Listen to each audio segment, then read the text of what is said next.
নমস্কার বন্ধুরা, কথক কৌশিকের গল্পের আসরে আপনাদের স্বাগত। আশা করি আপনারা সবাই সুস্থ আছেন। বন্ধুরা, আজ আপনারা শুনবেন প্রাণের লেখক বিভূতিভূষণ বন্দ্যোপাধ্যায়ের অমর সৃষ্টি আরণ্যক। প্রস্তাবনা। সমস্ত দিন আপিসের হাড়ভাঙা খাটুনির পরে গড়ের মাঠে ফোটের কাজ ঘেঁষে বসেছিলাম। নিকটেই একটা বাদাম গাছ। চুপ করে খানিকটা বসে বাদাম গাছের সামনে ফোটের পরীক্ষার ঢেউ খেলানো জমিটা দেখে হঠাৎ মনে হলো যেন লবটুলিয়ার উত্তর সীমানায় সরস্বতী কুণ্ডির ধারে সন্ধ্যাবেলায় বসে আছি। পরক্ষণেই পলাশি গেটের পথে মোটর হর্নের আওয়াজে সে ভ্রম ঘুঁচল। অনেক দিনের কথা হলেও কালকার বলে মনে হয়।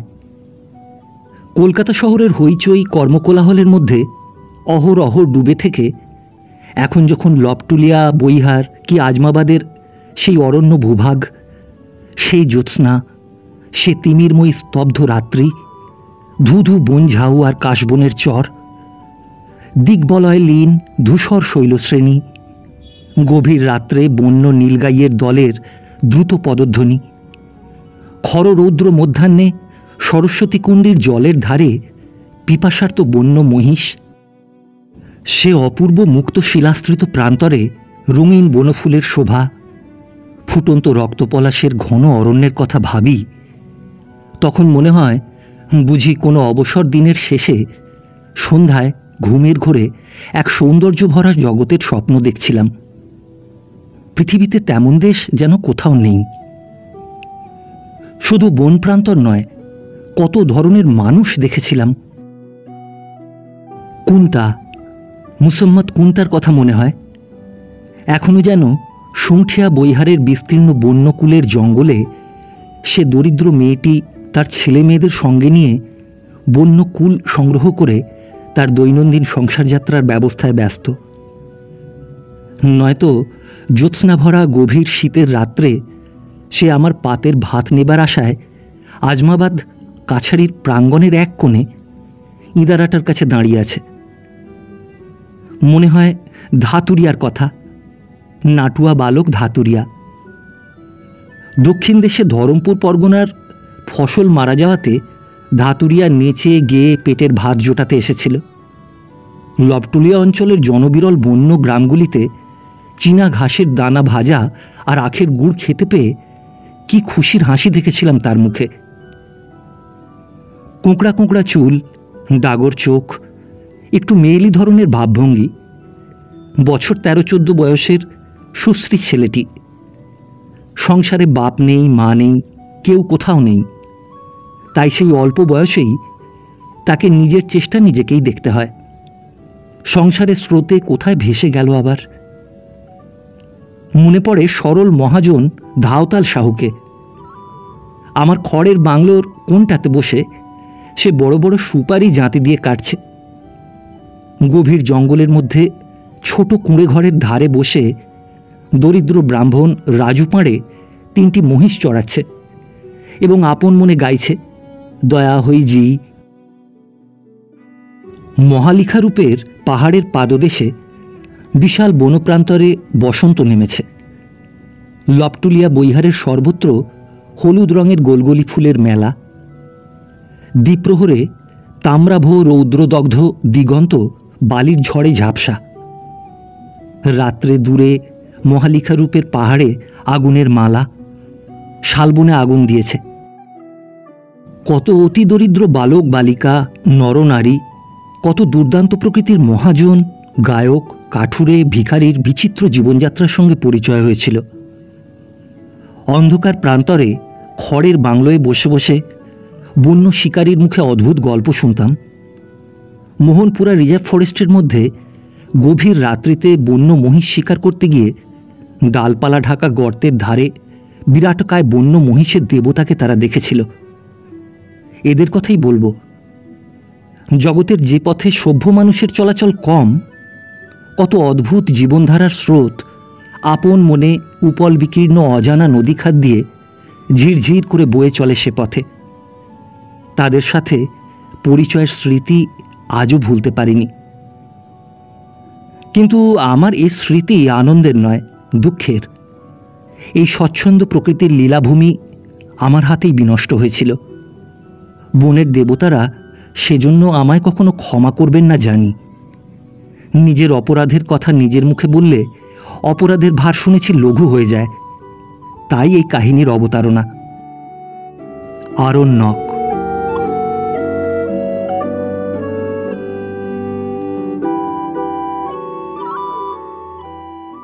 15-16 বছর আগেকার কথা। বিএ পাশ করে কলকাতায় বসে আছি। বহু জায়গায় ঘুরেও চাকরি মিলল না। সরস্বতী পুজোর দিন। মেসে অনেক দিন ধরে আছি, তাই নিতান্ত তাড়িয়ে দেয় না। কিন্তু তাগাদার ওপর তাগাদা দিয়ে মেসের ম্যানেজার অস্থির করে তুলেছে। মেসে প্রতিমা গড়িয়ে পুজো হচ্ছে, ধুমধামও মন্দ নয়। সকালে উঠে ভাবছি আজ সব বন্ধ। দু একটা জায়গায় একটু আশা দিয়েছিল, তা আজ আর কোথাও যাওয়া কোনো কাজের হবে না, বরং তার চেয়ে ঘুরে ঘুরে ঠাকুর দেখে বেড়াই। মেসের চাকর জগন্নাথ এমন সময় এক টুকরো কাগজ হাতে দিয়ে গেল। পড়ে দেখলাম ম্যানেজারের লেখা তাগাদার চিঠি। আজ মেসে পূজা উপলক্ষে ভালো খাওয়ানো দাওয়ানোর ব্যবস্থা হয়েছে। আমার কাছে 2 মাসের টাকা বাকি। আমি যেন চাকরের হাতে অন্তত 10টি টাকা দিই, অন্যথা কাল থেকে খাওয়ার জন্য আমাকে অন্যত্র ব্যবস্থা করতে হবে। কথা খুব ন্যায্য বটে, কিন্তু আমার সম্বল মোটে 2টি টাকা আর কয়েকানা পয়সা। কোনো জবাব না দিয়েই মেস থেকে বেরিয়ে পড়লাম। পাড়ার নানা স্থানে পুজোর বাজনা বাজছে। ছেলেমেয়েরা গলির মোড়ে দাঁড়িয়ে গোলমাল করছে। অভয় ময়রার খাবারের দোকানে অনেক রকম নতুন খাবার থালায় সাজানো। বড় রাস্তার ওপারে কলেজ হোস্টেলের ফটকে নহবত বসেছে। বাজার থেকে দলে দলে লোক ফুলের মালা ও পুজোর উপকরণ নিয়ে ফিরছে। ভাবলাম কোথায় যাওয়া যায়। আজ 1 বছরের ওপর হলো জোড়াসাঁকো স্কুলের চাকরি ছেড়ে দিয়ে বসে আছি। অথবা বসে ঠিক নেই, চাকরির খোঁজে হেন মার্চেন্ট অফিস নেই, হেন স্কুল নেই, হেন খবরের কাগজের আপিস নেই, হেন বড় লোকের বাড়ি নেই যেখানে অন্তত 10 বার না হাঁটাহাঁটি করেছি। কিন্তু সকলেরই ওই এক কথা, চাকরি খালি নেই। হঠাৎ পথে সতীশের সঙ্গে দেখা। সতীশের সঙ্গে হিন্দু হোস্টেলে একসঙ্গে থাকতাম। বর্তমানে সে আলিপুরের উকিল। বিশেষ কিছু হয় বলে মনে হয় না। বালিগঞ্জের ওদিকে কোথায় একটা টিউশনি আছে, সেটাই সংসার সমুদ্রে বর্তমানে তার পক্ষে ভেলার কাজ করছে। আমার ভেলা তো দূরের কথা, একখানা মাস্তুল ভাঙা কাঠও নেই। যত দূর হাবুডুবু খাবার তা খাচ্ছি। সতীশকে দেখে সে কথা আপাতত ভুলে গেলাম। তার আর একটা কারণ, সতীশ বলল, এই যে কোথায় চলেছ সত্যচরণ? চলো হিন্দু হোস্টেলের ঠাকুর দেখে আসি, আমাদের পুরনো জায়গাটা। আর ওবেলা বড় জলসা হবে, এসো। এই ওয়ার্ড 6-এর সেই অবিনাশকে মনে আছে? সেই যে ময়মনসিংহের কোন জমিদারের ছেলে, সে যে আজকাল বড় গায়ক, সে গান গাইবে। এই আমায় আবার একখানা কার্ড দিয়েছে। তাদের এস্টেটের 2-একটা কাজকর্ম মাঝে মাঝে করি কি না, তো এসো, তোমায় দেখলে সে খুশি হবে।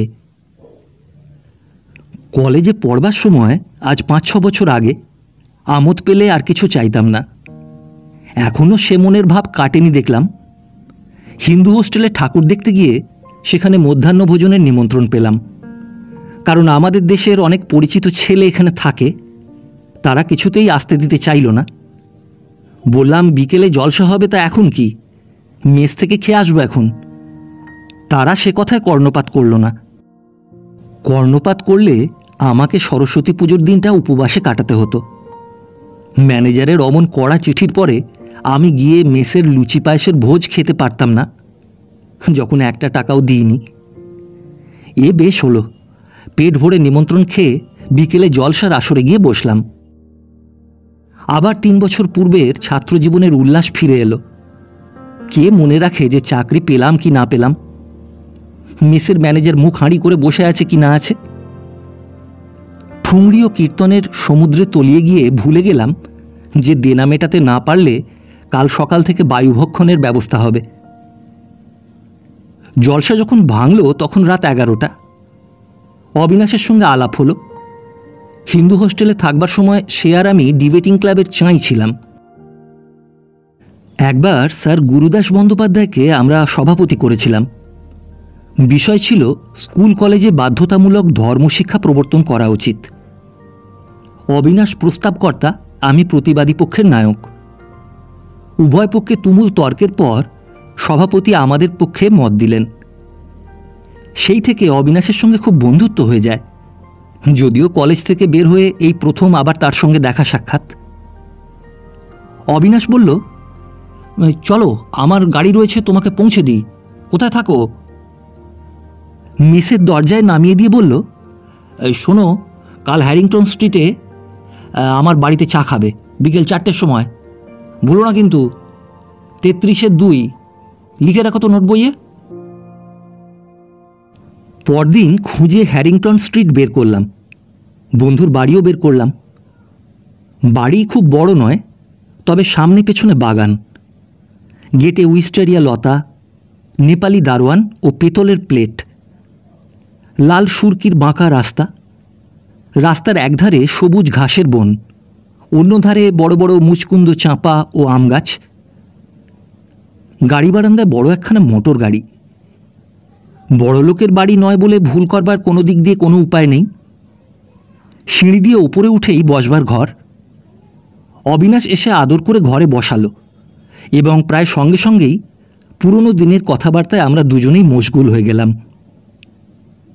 অবিনাশের বাবা ময়মনসিংহের একজন বড় জমিদার, কিন্তু সম্প্রতি কলকাতার বাড়িতে তাঁরা কেউ নেই।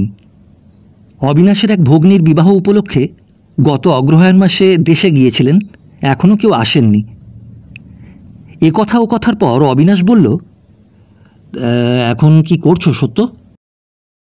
বললাম, জোড়াসাঁকো স্কুলে মাস্টারি করতুম, সম্প্রতি বসেই আছি একরকম। ভাবছি আর মাস্টারি করব না, দেখছি অন্য কোনো দিকে যদি। 2-1 জায়গায় আশাও পেয়েছি।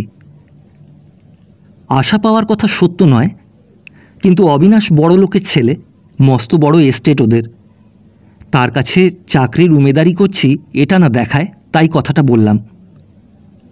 অবিনাশ একটুখানি ভেবে বলল, তোমার মতো একজন উপযুক্ত লোকের চাকরি পেতে দেরি হবে না অবশ্যই, কিন্তু আমার একটা কথা আছে।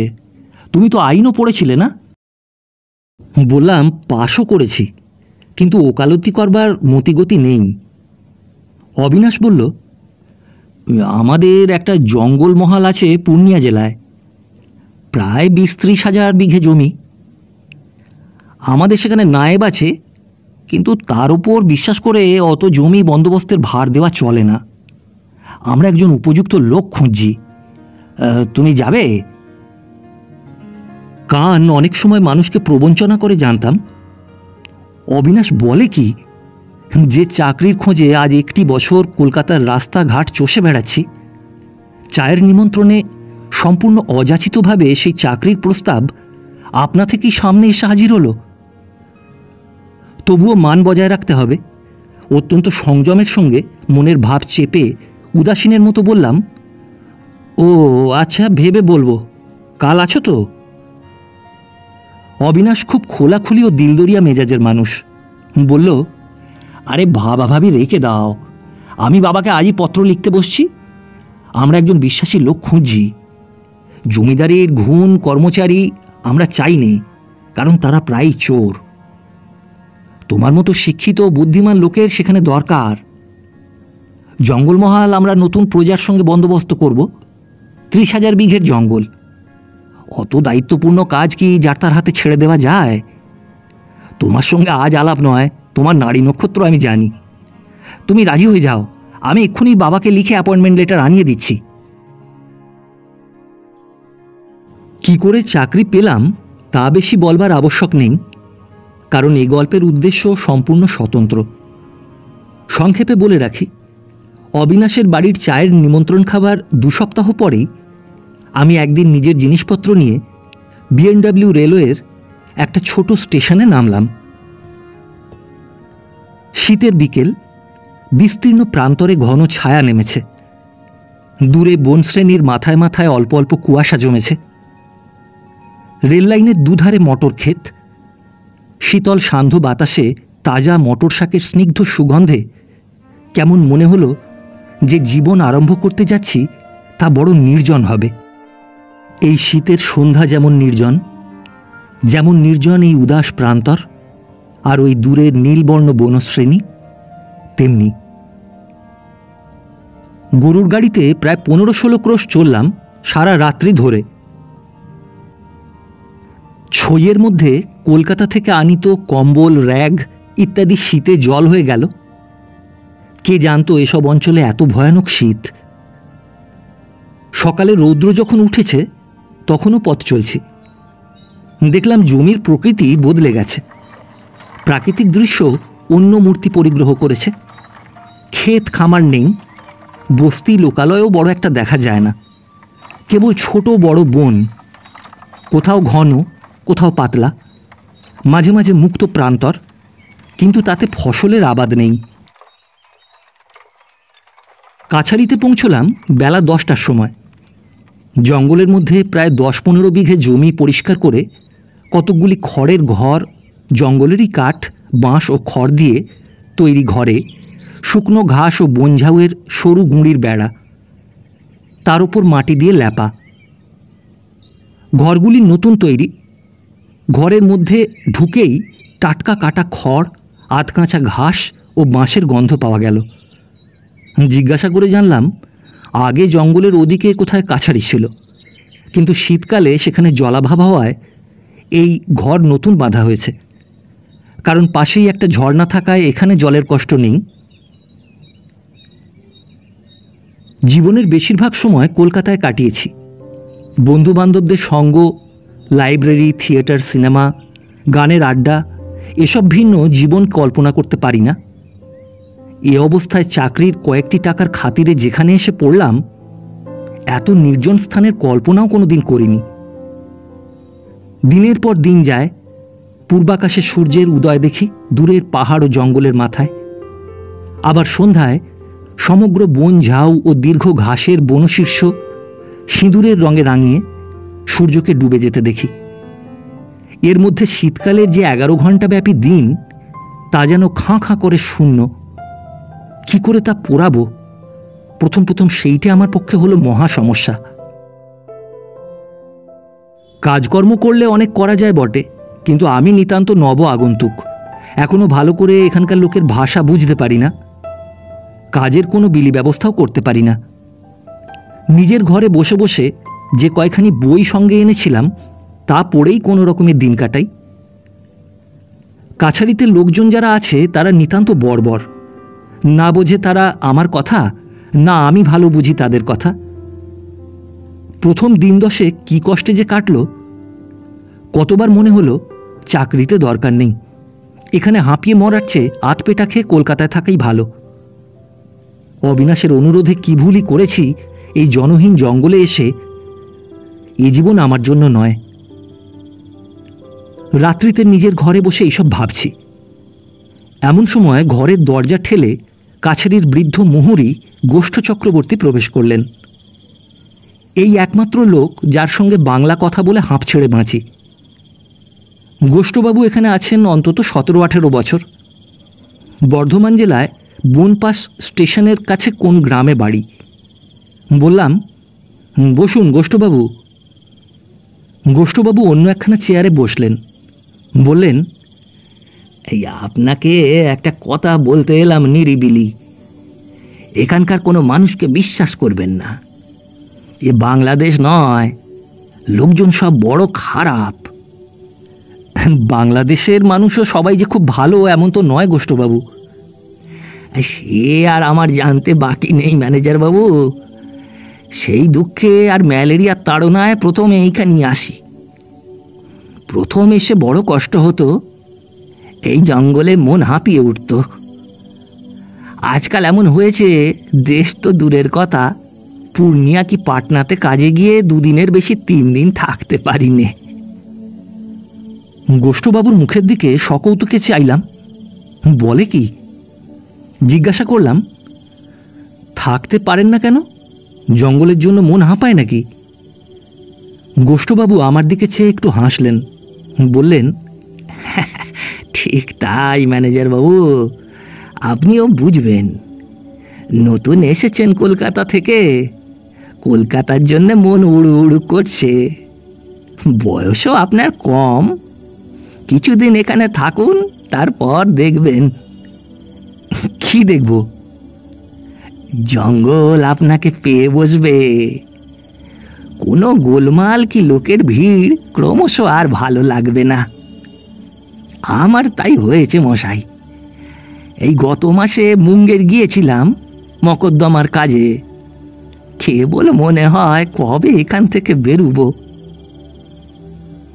মনে মনে ভাবলাম, ভগবান সে দুরবস্থার হাত থেকে আমাকে উদ্ধার করুন। তার আগে চাকরিতে ইস্তফা দিয়ে কোনকালে কলকাতায় ফিরে গেছি। গোষ্ঠবাবু বললেন, বন্দুকটা রাত বেরাত শিয়রে শিয়রে রেখে দেবেন। জায়গা ভালো নয়। এর আগে একবার কাছারিতে ডাকাতি হয়ে গিয়েছে, তবে আজকাল এখানে আর টাকা কড়ি থাকে না, এই যা কথা। কৌতূহলের সঙ্গে বললাম, বলেন কি, কতকাল আগে ডাকাতি হয়েছিল? বেশি না, এই বছর 8-9 আগে। কিছুদিন থাকুন, তখন সব কথা জানতে পারবেন। এই অঞ্চল বড় খারাপ। তাছাড়া এই ভয়ানক জঙ্গলে ডাকাতি করে মেরে নিলে দেখবেই বা কে। গোষ্ঠবাবু চলে গেলে একবার ঘরের জানলার কাছে এসে দাঁড়ালাম। দূরে জঙ্গলের মাথায় চাঁদ উঠছে, আর সেই উদীয়মান চন্দ্রের পটভূমিকায় আঁকা বাঁকা একটা বনঝাউয়ের ডাল, ঠিক যেন জাপানি চিত্রকর হোকুসাই অঙ্কিত একখানি ছবি। চাকরি করবার আর জায়গা খুঁজে পাইনি। এইসব বিপজ্জনক স্থান আগে জানলে কখনোই অবিনাশকে কথা দিতাম না। দুর্ভাবনা সত্ত্বেও উদীয়মান চন্দ্রের সৌন্দর্য আমাকে বড় মুগ্ধ করল। কাছারির অনতিদূরে একটা ছোট পাথরের টিলা, তার উপর প্রাচীন ও সুবৃহৎ একটা বটগাছ। এই বটগাছের নাম গ্র্যান্ড সাহেবের বটগাছ। কেন এই নাম হলো তখন অনুসন্ধান করেও কিছু জানতে পারিনি। একদিন নিস্তব্ধ অপরাহ্নে বেড়াতে বেড়াতে পশ্চিম দিগন্তে সূর্যাস্তের শোভা দেখতে টিলার ওপরে উঠলাম। টিলার ওপরকার বটতলায় আসন্ন সন্ধ্যার ঘন ছায়ায় দাঁড়িয়ে দাঁড়িয়ে কত দূর পর্যন্ত এক চমকে দেখতে পেলাম। কলুটোলার মেস, কাপালিটোলার সেই ব্রিজের আড্ডাটি, গোলদিঘিতে আমার প্রিয় বেঞ্চখানা। প্রতিদিন এমন সময় যাতে গিয়ে বসে কলেজ স্ট্রিটের বিরামহীন জনস্রোত ও বাস মোটরের ভিড় দেখতাম। হঠাৎ যেন কত দূরে পড়ে রয়েছে মনে হলো তারা। মন হুহু করে উঠল। কোথায় আছি? কোথাকার জনহীন অরণ্যে প্রান্তরে খড়ের চালায় বাস করছি চাকরির খাতিরে। মানুষ এখানে থাকে, লোক নেই, জন নেই, সম্পূর্ণ নিঃসঙ্গ একটা কথা কইবার মানুষ পর্যন্ত নেই। এদেশের এইসব মূর্খ বর্বর মানুষ, এরা একটা ভালো কথা বলতে বুঝতে পারে না। এদেরই সাহচর্যে দিনের পর দিন কাটাতে হবে। সেই দুর্বিসর্পী দিগন্তব্যাপী জনহীন সন্ধ্যার মধ্যে দাঁড়িয়ে মন উদাস হয়ে গেল, কেমন ভয়ও হলো। তখন সংকল্প করলাম, এ মাসের আর সামান্য দিনই বাকি, সামনের মাসটা কোনোরূপে চোখ বুজে কাটিয়ে দেব। তারপর অবিনাশকে একখানা লম্বা পত্র লিখে চাকরিতে ইস্তফা দিয়ে কলকাতায় ফিরে গিয়ে সভ্য বন্ধুবান্ধবদের অভ্যর্থনা পেয়ে, সভ্য খাদ্য খেয়ে, সভ্য সুরের সঙ্গীত শুনে, মানুষের ভিড়ের মধ্যে ঢুকে বহু মানবের আনন্দ উল্লাস ভরা কণ্ঠস্বর শুনে বাঁচব। পূর্বে কি জানতাম মানুষের মধ্যে থাকতে এত ভালোবাসি, মানুষকে এত ভালোবাসি? তাদের প্রতি আমার যে কর্তব্য, হয়তো সবসময় তা করে উঠতে পারি না, কিন্তু ভালোবাসি তাদের নিশ্চয়ই। নতুবা এত কষ্ট পাবই বা কেন তাদের ছেড়ে এসে? প্রেসিডেন্সি কলেজের রেলিংয়ে বই বিক্রি করে সেই যে বৃদ্ধ মুসলমানটি, কতদিন তার দোকানে দাঁড়িয়ে পুরনো বই ও মাসিক পত্রিকার পাতা উল্টেছি। কেনা উচিত ছিল হয়তো, কিন্তু কেনা হয়নি। সেও যেন পরম আত্মীয় বলে মনে হলো। তাকে আজ কতদিন দেখিনি। কাছারিতে ফিরে নিজের ঘরে ঢুকে টেবিলে আলো জেলে একখানা বই নিয়ে বসেছি। সিপাহী মুনেশ্বর সিং এসে সেলাম করে দাঁড়ালো। বললাম, কি মুনেশ্বর? ইতিমধ্যে দেহাতি হিন্দি কিছু কিছু বলতে শিখেছিলাম। মুনেশ্বর বলল, হুজুর, আমায় একখানা লোহার কড়া কিনে দেবার জন্য হুকুম যদি দেন মুহুরিবাবুকে। কি হবে লোহার কড়া? মুনেশ্বরের মুখ প্রাপ্তির আশায় উজ্জ্বল হয়ে উঠল। সে বিনীত সুরে বলল, একখানা লোহার কড়া থাকলে কত সুবিধে হুজুর। যেখানে সেখানে সঙ্গে নিয়ে গেলাম, ভাত রাঁধা যায়, জিনিসপত্র রাখা যায়, ওতে করে ভাত খাওয়া যায়, ভাঙবে না। আমার একখানাও কড়া নেই। কতদিন থেকে ভাবছি একখানা কড়ার কথা, কিন্তু হুজুর বড় গরিব, একখানা কড়ার দাম 6 আনা। অত দাম দিয়ে কড়া কিনি কেমন করে? তাই হুজুরের কাছে আসা। অনেক দিনের স্বাদ একখানা কড়া আমার হয়। হুজুর যদি মঞ্জুর করেন, হুজুর মালিক। একখানা লোহার কড়াই যে এত গুণের, তার জন্য যে এখানকার লোকে রাত্রে স্বপ্ন দেখে, এ ধরনের কথা আমি প্রথম শুনলাম। এত গরিব লোক পৃথিবীতে আছে যে 6 আনা দামের একখানা লোহার কড়াই জুটলে স্বর্গ হাতে পায়। শুনেছিলাম এদেশের লোক বড় গরিব। এত গরিব তা জানতাম না। বড় মায়া হলো। পরদিন আমার সই করা চিরকুটের জোরে মুনেশ্বর সিং নৌগাছিয়ার বাজার থেকে একখানা 5 নম্বরের কড়াই কিনে এনে আমার ঘরের মেঝেতে নামিয়ে আমায় সেলাম দিয়ে দাঁড়ালো। হো গইলা হুজুর কি পাশে কড়াইয়া হো গইলা। তার হর্ষোৎফুল্ল মুখের দিকে চেয়ে আমার এই 1 মাসের মধ্যে সর্বপ্রথম আজ মনে হলো, বেশ লোকগুলো, বড় কষ্ট তো এদের।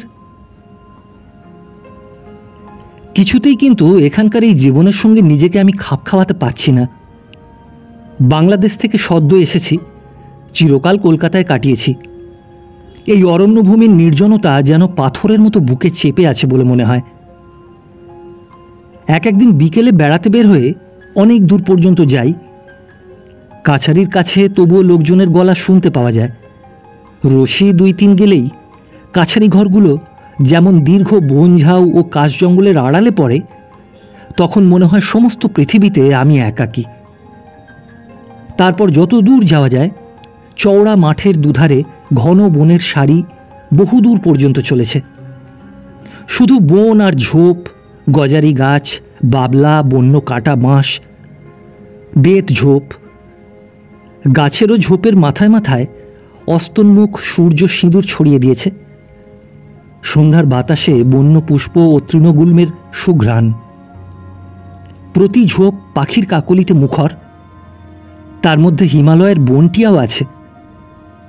মুক্ত দূর প্রসারী তৃণাবৃত প্রান্তর ও শ্যামল বনভূমির মেলা। এই সময় মাঝে মাঝে মনে হতো যে এখানে প্রকৃতির যে রূপ দেখেছি, এমনটি আর কোথাও দেখিনি। যত দূর চোখ যায়, এসব যেন আমার। আমি এখানে একমাত্র মানুষ। আমার নির্জনতা ভঙ্গ করতে আসবে না কেউ। মুক্ত আকাশতলে নিস্তব্ধ সন্ধ্যায় দূর দিগন্তের সীমারেখা পর্যন্ত মনকে ও কল্পনাকে প্রসারিত করে দিই। কাছারি থেকে প্রায় 1 ক্রোশ দূরে একটা নাবাল জায়গা আছে। সেখানে ক্ষুদ্র কয়েকটি পাহাড়ি ঝর্ণা ঝিরঝির করে বয়ে যাচ্ছে। তার দুপারে জলজ লিলির বন। কলকাতার বাগানে যাকে বলে স্পাইডার লিলি। বন্য স্পাইডার লিলি কখনো দেখিনি।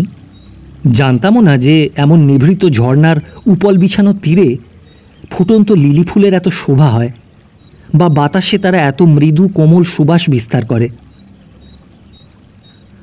কতবার গিয়ে এখানটিতে চুপ করে বসে আকাশ, সন্ধ্যা ও নির্জনতা উপভোগ করেছি। মাঝে মাঝে ঘোড়ায় চড়ে বেড়াই। প্রথম ভালো চড়তে পারতাম না। ক্রমে ভালোই শিখলাম।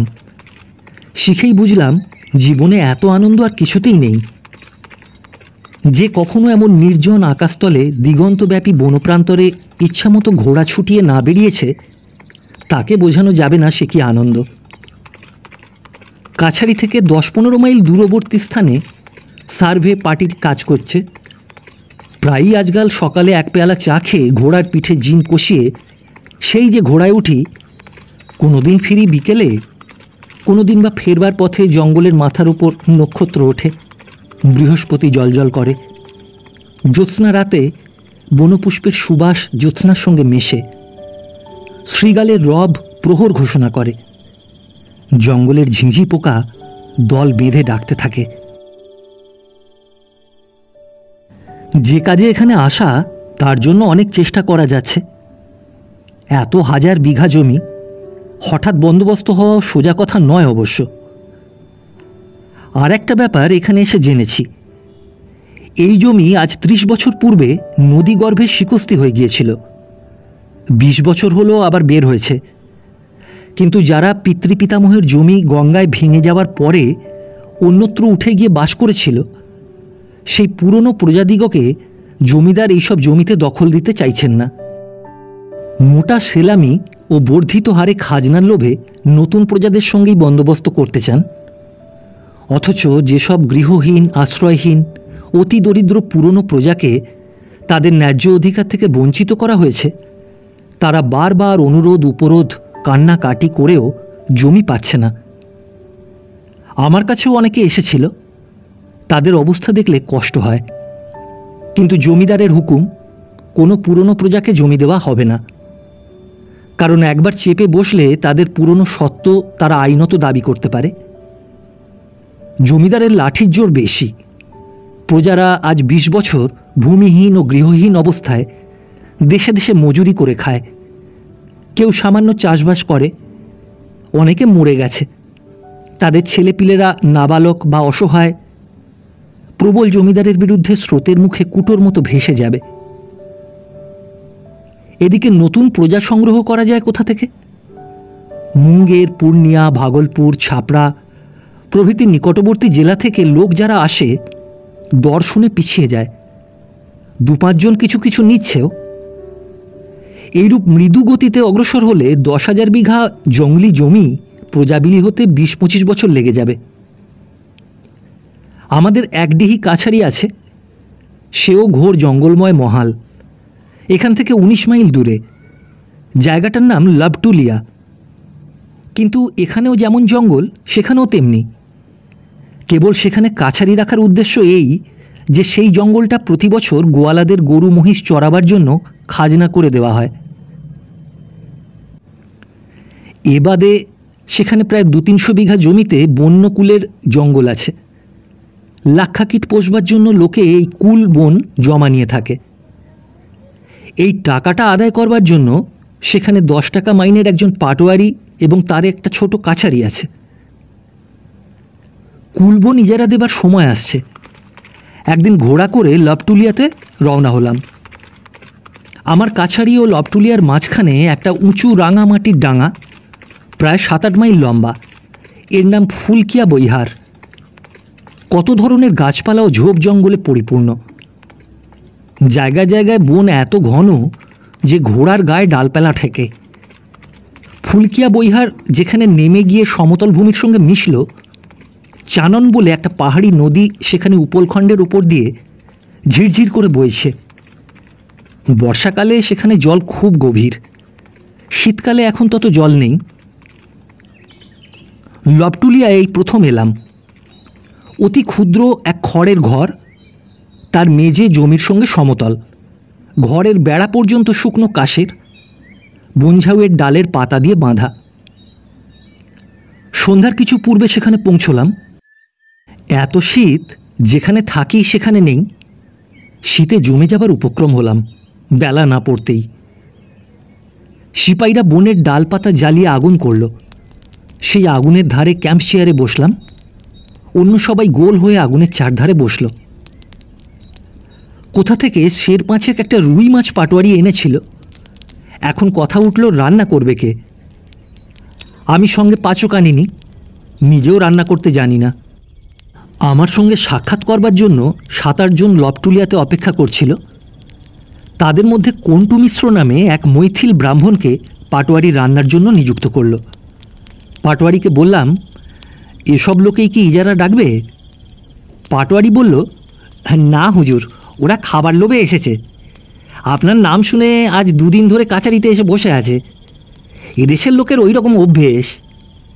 আরও অনেকে বোধহয় আসবে কাল। এমন কথা কখনো শুনিনি।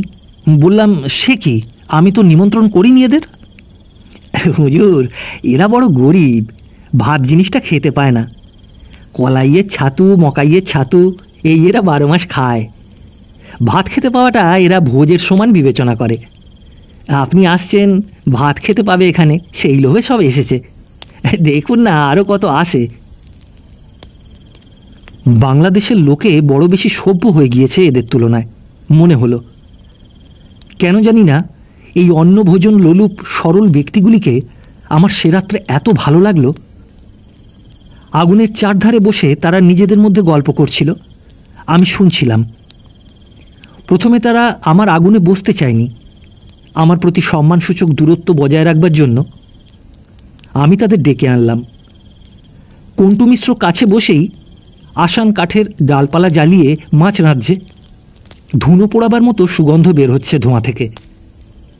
আগুনের কুণ্ডের বাইরে গেলে মনে হয় যেন আকাশ থেকে বরফ পড়ছে, এত শীত। খাওয়া দাওয়া হতে রাত হয়ে গেল অনেক। কাছারিতে যত লোক ছিল সকলেই খেলো। তারপর আবার আগুনের ধারে গোল হয়ে বসা গেল। শীতে মনে হচ্ছে শরীরের রক্ত পর্যন্ত জমে যাবে। ফাঁকা বলেই শীত বোধহয় এত বেশি, কিংবা বোধহয় হিমালয় বেশি দূর নয় বলে। আগুনের ধারে আমরা 7-8 জন লোক। সামনে ছোট ছোট দুখানি খড়ের ঘর। একখানিতে থাকবো আমি, আর একখানিতে বাকি এতগুলি লোক। আমাদের চারদিকে ঘিরে অন্ধকার বন আর প্রান্তর। মাথার ওপরে নক্ষত্র ছড়ানো দূর প্রসারী অন্ধকার আকাশ।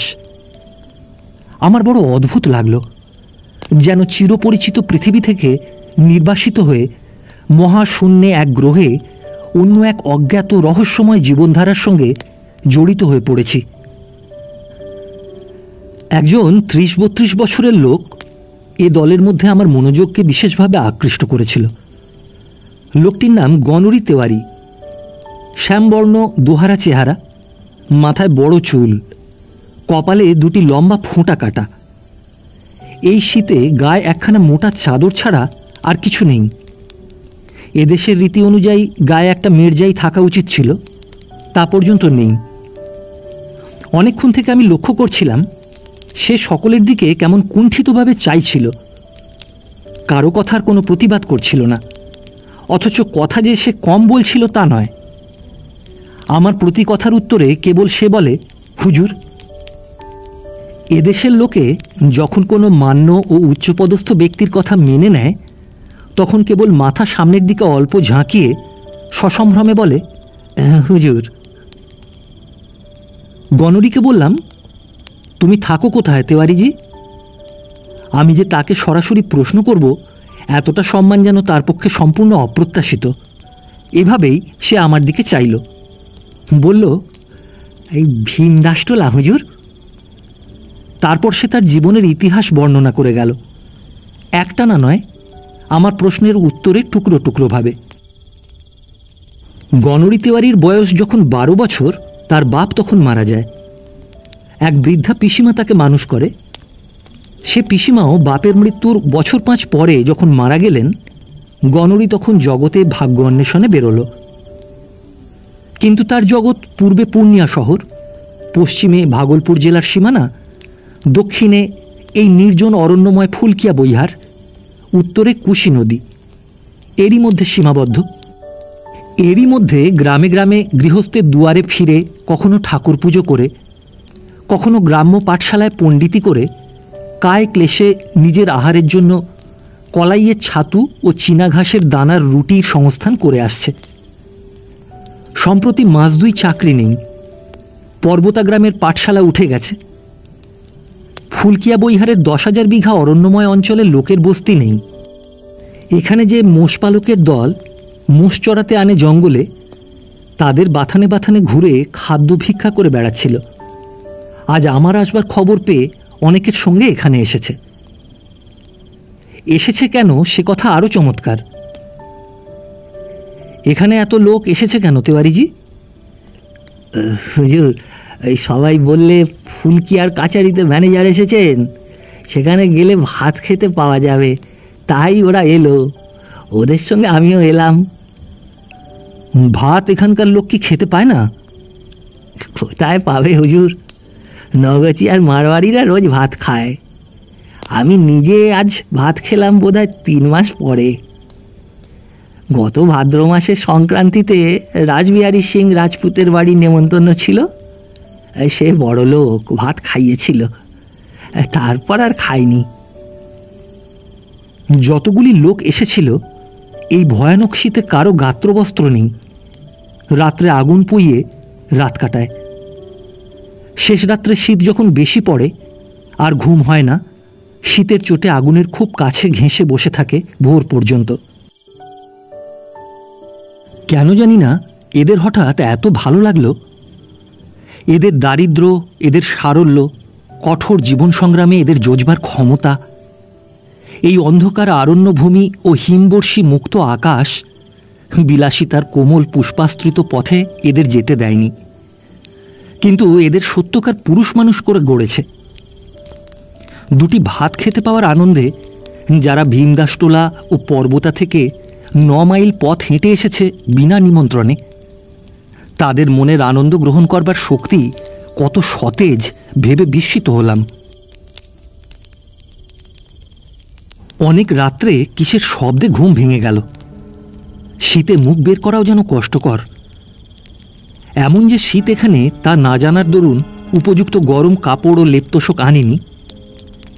কলকাতায় যে কম্বল গায়ে দিতাম সেখানেই এনেছিলাম। শেষ রাত্রে সে যেন ঠান্ডা জল হয়ে যায় প্রতিদিন। যে পাশে শুয়ে থাকি শরীরের গরমে সেদিকটা তবুও থাকে একরকম, অন্য কাতে পাশ ফিরতে গিয়ে দেখি বিছানা কনকন করছে।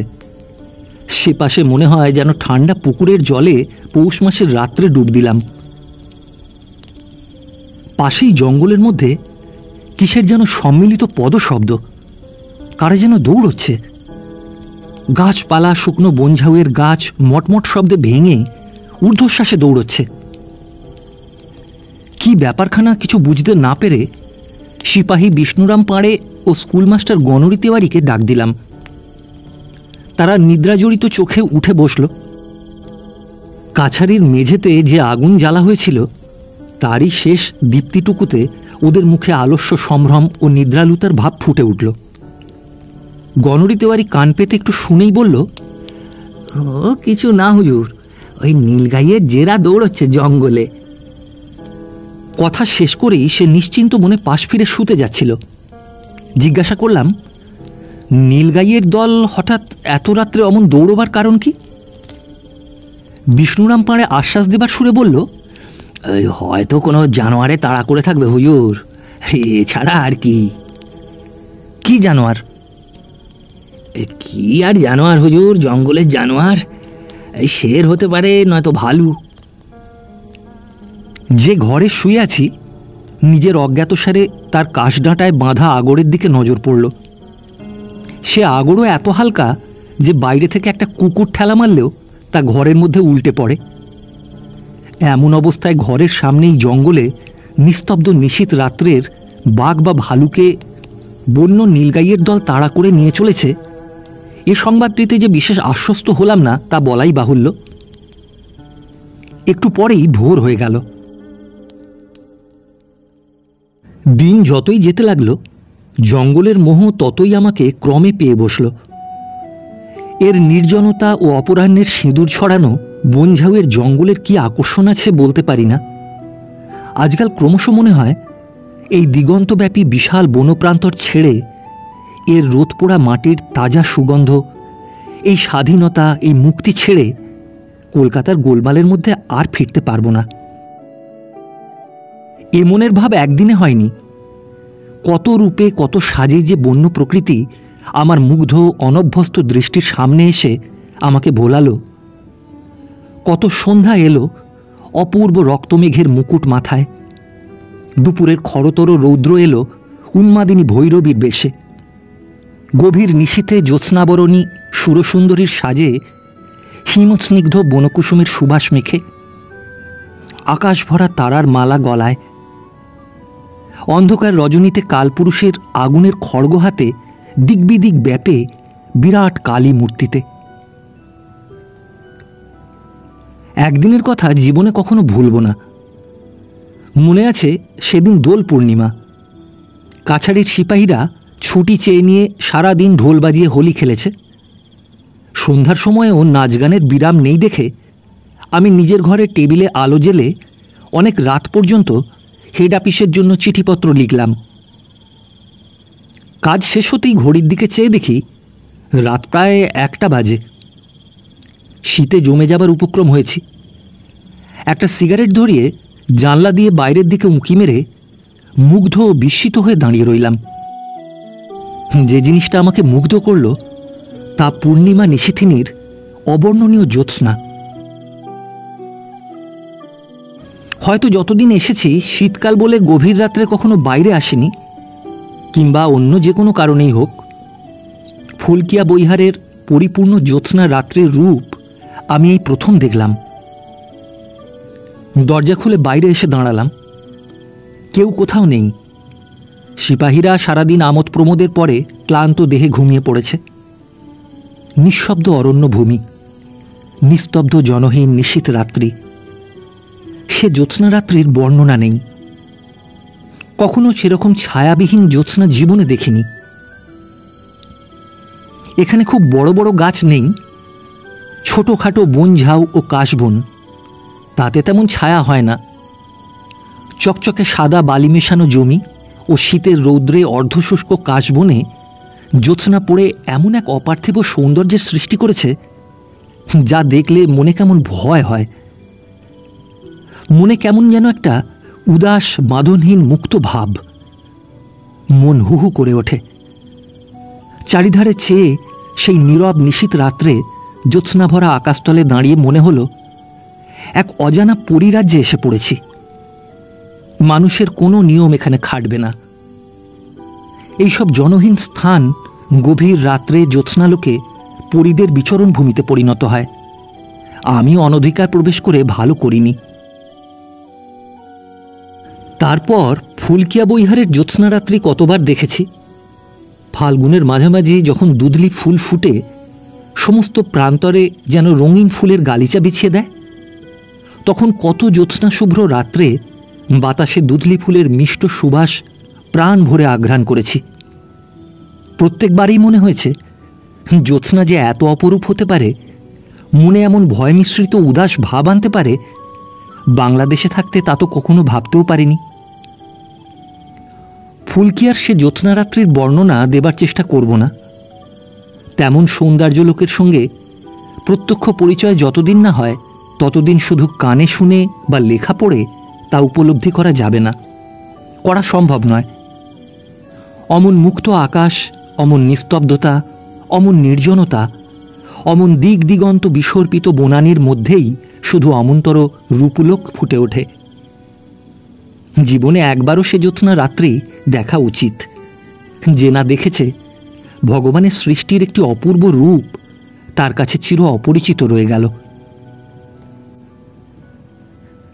একদিন দিহি আজামাবাদের সার্ভে ক্যাম্প থেকে ফেরবার সময় সন্ধ্যার মুখে বনের মধ্যে পথ হারিয়ে ফেললাম। বনের ভূমি সর্বত্র সমতল নয়, কোথাও উঁচু জঙ্গল আবৃত, বালিয়াড়ি টিলা, তারপরেই 2টি টিলার মধ্যবর্তী ছোটখাটো উপত্যকা। জঙ্গলের কিন্তু কোথাও কোনো বিরাম নেই। টিলার মাথায় উঠে চারিদিকে চেয়ে দেখলাম যদি কোনো দিকে কাছারির মহাবীরের ধ্বজার আলো দেখা যায়, কোনো দিকে আলোর চিহ্নও নেই। শুধু উঁচু নিচু টিলা ও ঝাউবন আর কাশবন, মাঝে মাঝে শাল ও আসান গাছের বনও আছে। 2 ঘন্টা ঘুরেও যখন জঙ্গলের কুলকিনারা পেলাম না, তখন হঠাৎ মনে পড়ল নক্ষত্র দেখে দিক ঠিক করি না কেন। গ্রীষ্মকাল, কালপুরুষ দেখি প্রায় মাথার ওপর রয়েছে। বুঝতে পারলাম না কোন দিক থেকে এসে কালপুরুষ মাথার ওপর উঠেছে। সপ্তর্ষিমণ্ডল খুঁজে পেলাম না।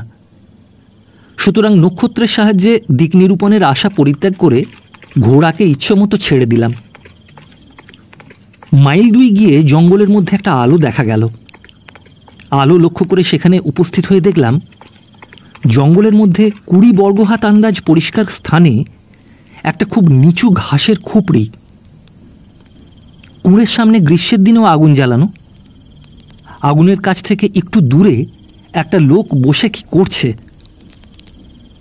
আমার ঘোড়ার পায়ের শব্দ শুনে লোকটি চমকে উঠে দাঁড়িয়ে বলল, এই কে? তারপরেই আমাকে চিনতে পেরে তাড়াতাড়ি কাছে এলো। ও আমাকে খুব খাতির করে ঘোড়া থেকে নামালো। পরিশ্রান্ত হয়েছিলাম, প্রায় 6 ঘন্টা আছি ঘোড়ার ওপরে, কারণ সার্ভে ক্যাম্পেও আমিনের পিছু পিছু ঘোড়ায় টোটো করে জঙ্গলের মধ্যে ঘুরেছি। লোকটার প্রদত্ত একটা ঘাসের চ্যাটাইয়ে বসলাম। জিজ্ঞাসা করলাম, তোমার নাম কি? লোকটা বলল, গনু মাহাতো, জাতি গাঙ্গোতা।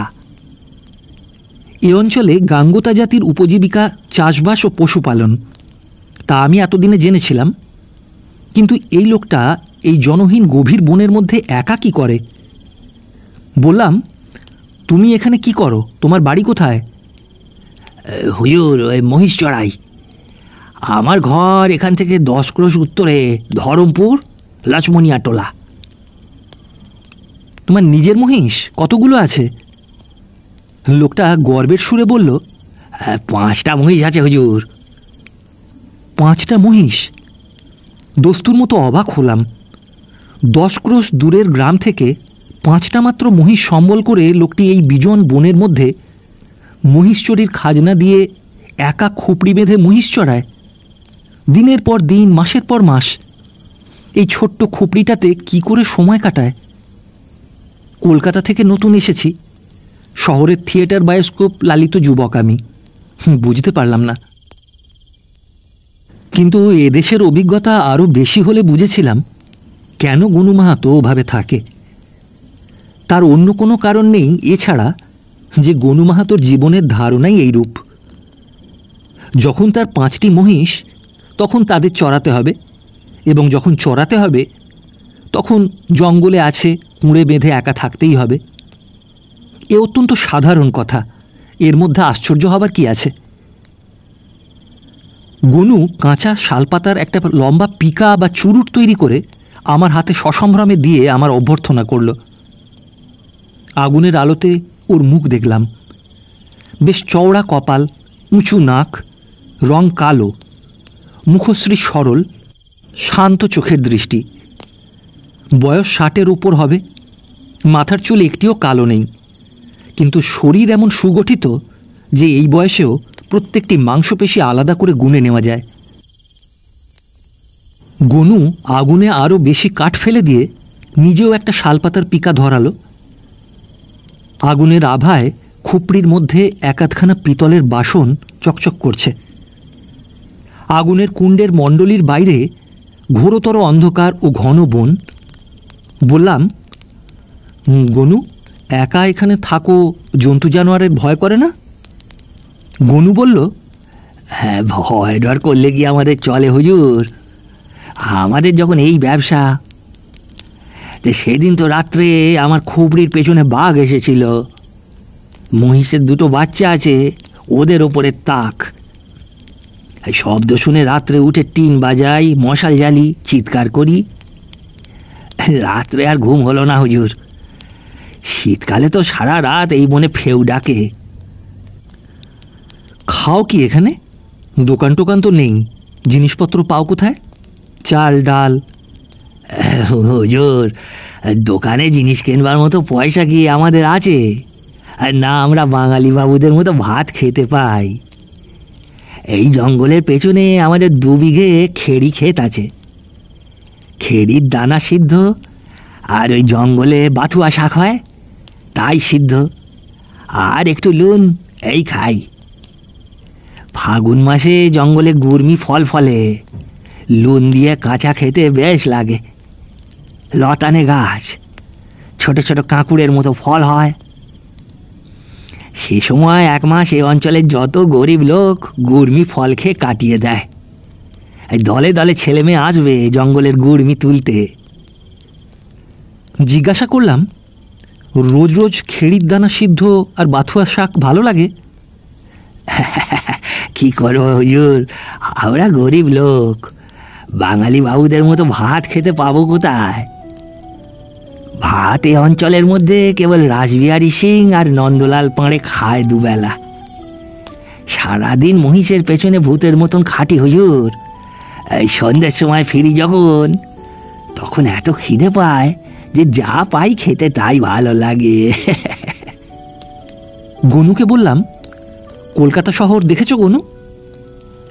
না হুজুর, কানে শুনেছি। ভাগলপুর শহরে একবার গিয়েছি, বড় ভারী শহর। ওখানে হাওয়ার গাড়ি দেখেছি, বড় তাজ্জব চিজ হুজুর।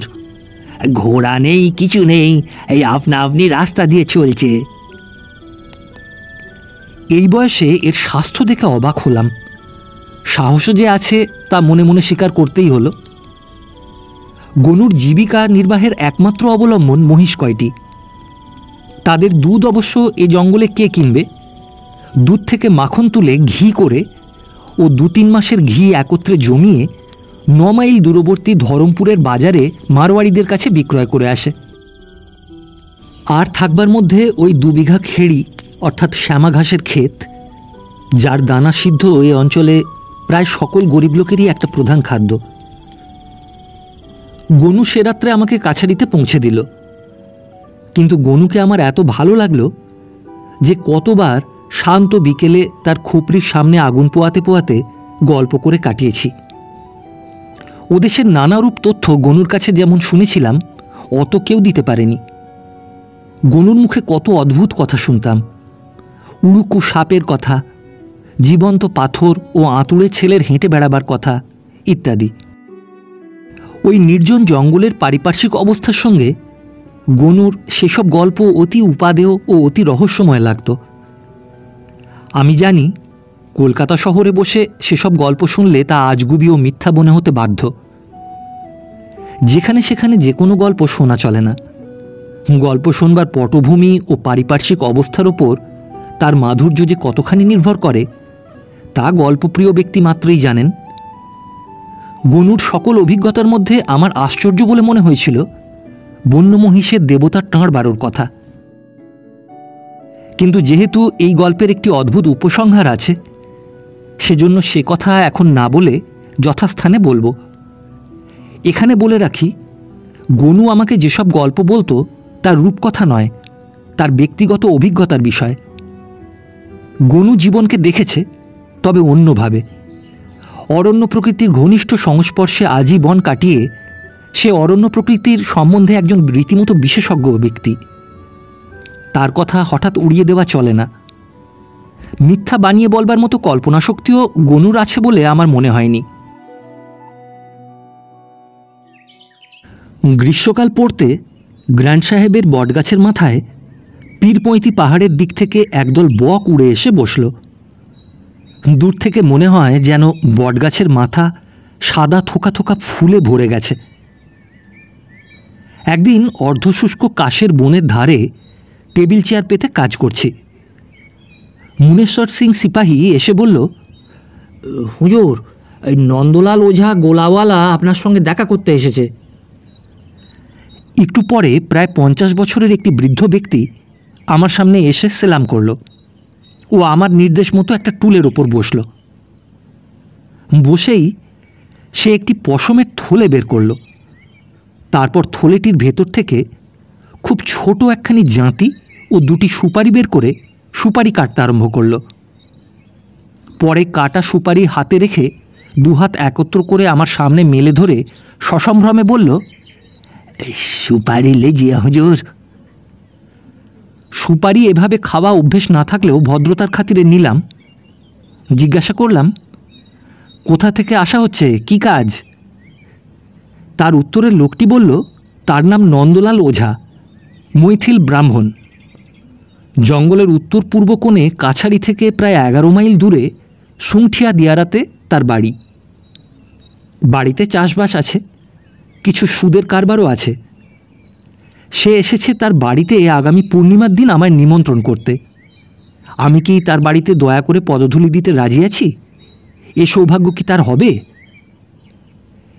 11 মাইল দূরে এই রৌদ্রে নিমন্ত্রণ খেতে যাবার লোভ আমার ছিল না। কিন্তু নন্দলাল ওঝা নিতান্ত পীড়াপিড়ি করাতে অগত্যা রাজি হলাম। তাছাড়া এদেশের গৃহস্থ সংসার সম্বন্ধে অভিজ্ঞতা সঞ্চয় করবার লোভও সংবরণ করতে পারলাম না। পূর্ণিমার দিন দুপুরের পরে দীর্ঘ কাশের জঙ্গলের মধ্যে দিয়ে কাদের একটা হাতি আসছে দেখা গেল। হাতি কাছারিতে এলে মাহুতের মুখে শুনলাম হাতিটি নন্দলাল ওঝার, আমাকে নিয়ে যেতে পাঠিয়েছে। হাতি পাঠাবার আবশ্যক ছিল না, কারণ আমার নিজের ঘোড়ায় অপেক্ষাকৃত অল্প সময় পৌঁছতে পারতাম। যা হোক, হাতিতে চড়েই নন্দলালের বাড়িতে রওনা হলাম। সবুজ বনশীর্ষ আমার পায়ের তলায়, আকাশ যেন আমার মাথায় ঠেকেছে। দূর দূর দিগন্তের নীল শৈলমালার রেখা বনভূমিতে ঘিরে যেন মায়ালোক রচনা করেছে। আমি সে মায়ালোকের অধিবাসী, বহু দূর স্বর্গের দেবতা। কত মেঘের তলায় তলায় পৃথিবীর কত শ্যামল বনভূমির উপরকার নীল বায়ুমণ্ডল ভেদ করে যেন আমার অদৃশ্য যাতায়াত। পথে চামটার বিল পড়ল, শীতের শেষেও সিল্লি আর লাল হাঁসের ঝাঁকে ভর্তি। আর একটু গরম পড়লেই উড়ে পালাবে। মাঝে মাঝে নিতান্ত দরিদ্র পল্লী, ফণিমনসা ঘেরা তামাকের ক্ষেত ও খোলায় ছাওয়া দিন কুটির। সুংঠিয়া গ্রামে হাতি ঢুকলে দেখা গেল পথের দুধারে সারবন্দি লোক দাঁড়িয়ে আছে আমায় অভ্যর্থনা করার জন্য। গ্রামে ঢুকে অল্প দূর পরেই নন্দলালের বাড়ি। খোলায় ছাওয়া মাটির ঘর ৮-১০খানা, সবই পৃথক পৃথক, প্রকাণ্ড উঠোনের মধ্যে ইতস্তত ছড়ানো। আমি বাড়িতে ঢুকতেই দুবার হঠাৎ বন্দুকের আওয়াজ হলো। চমকে গেছি।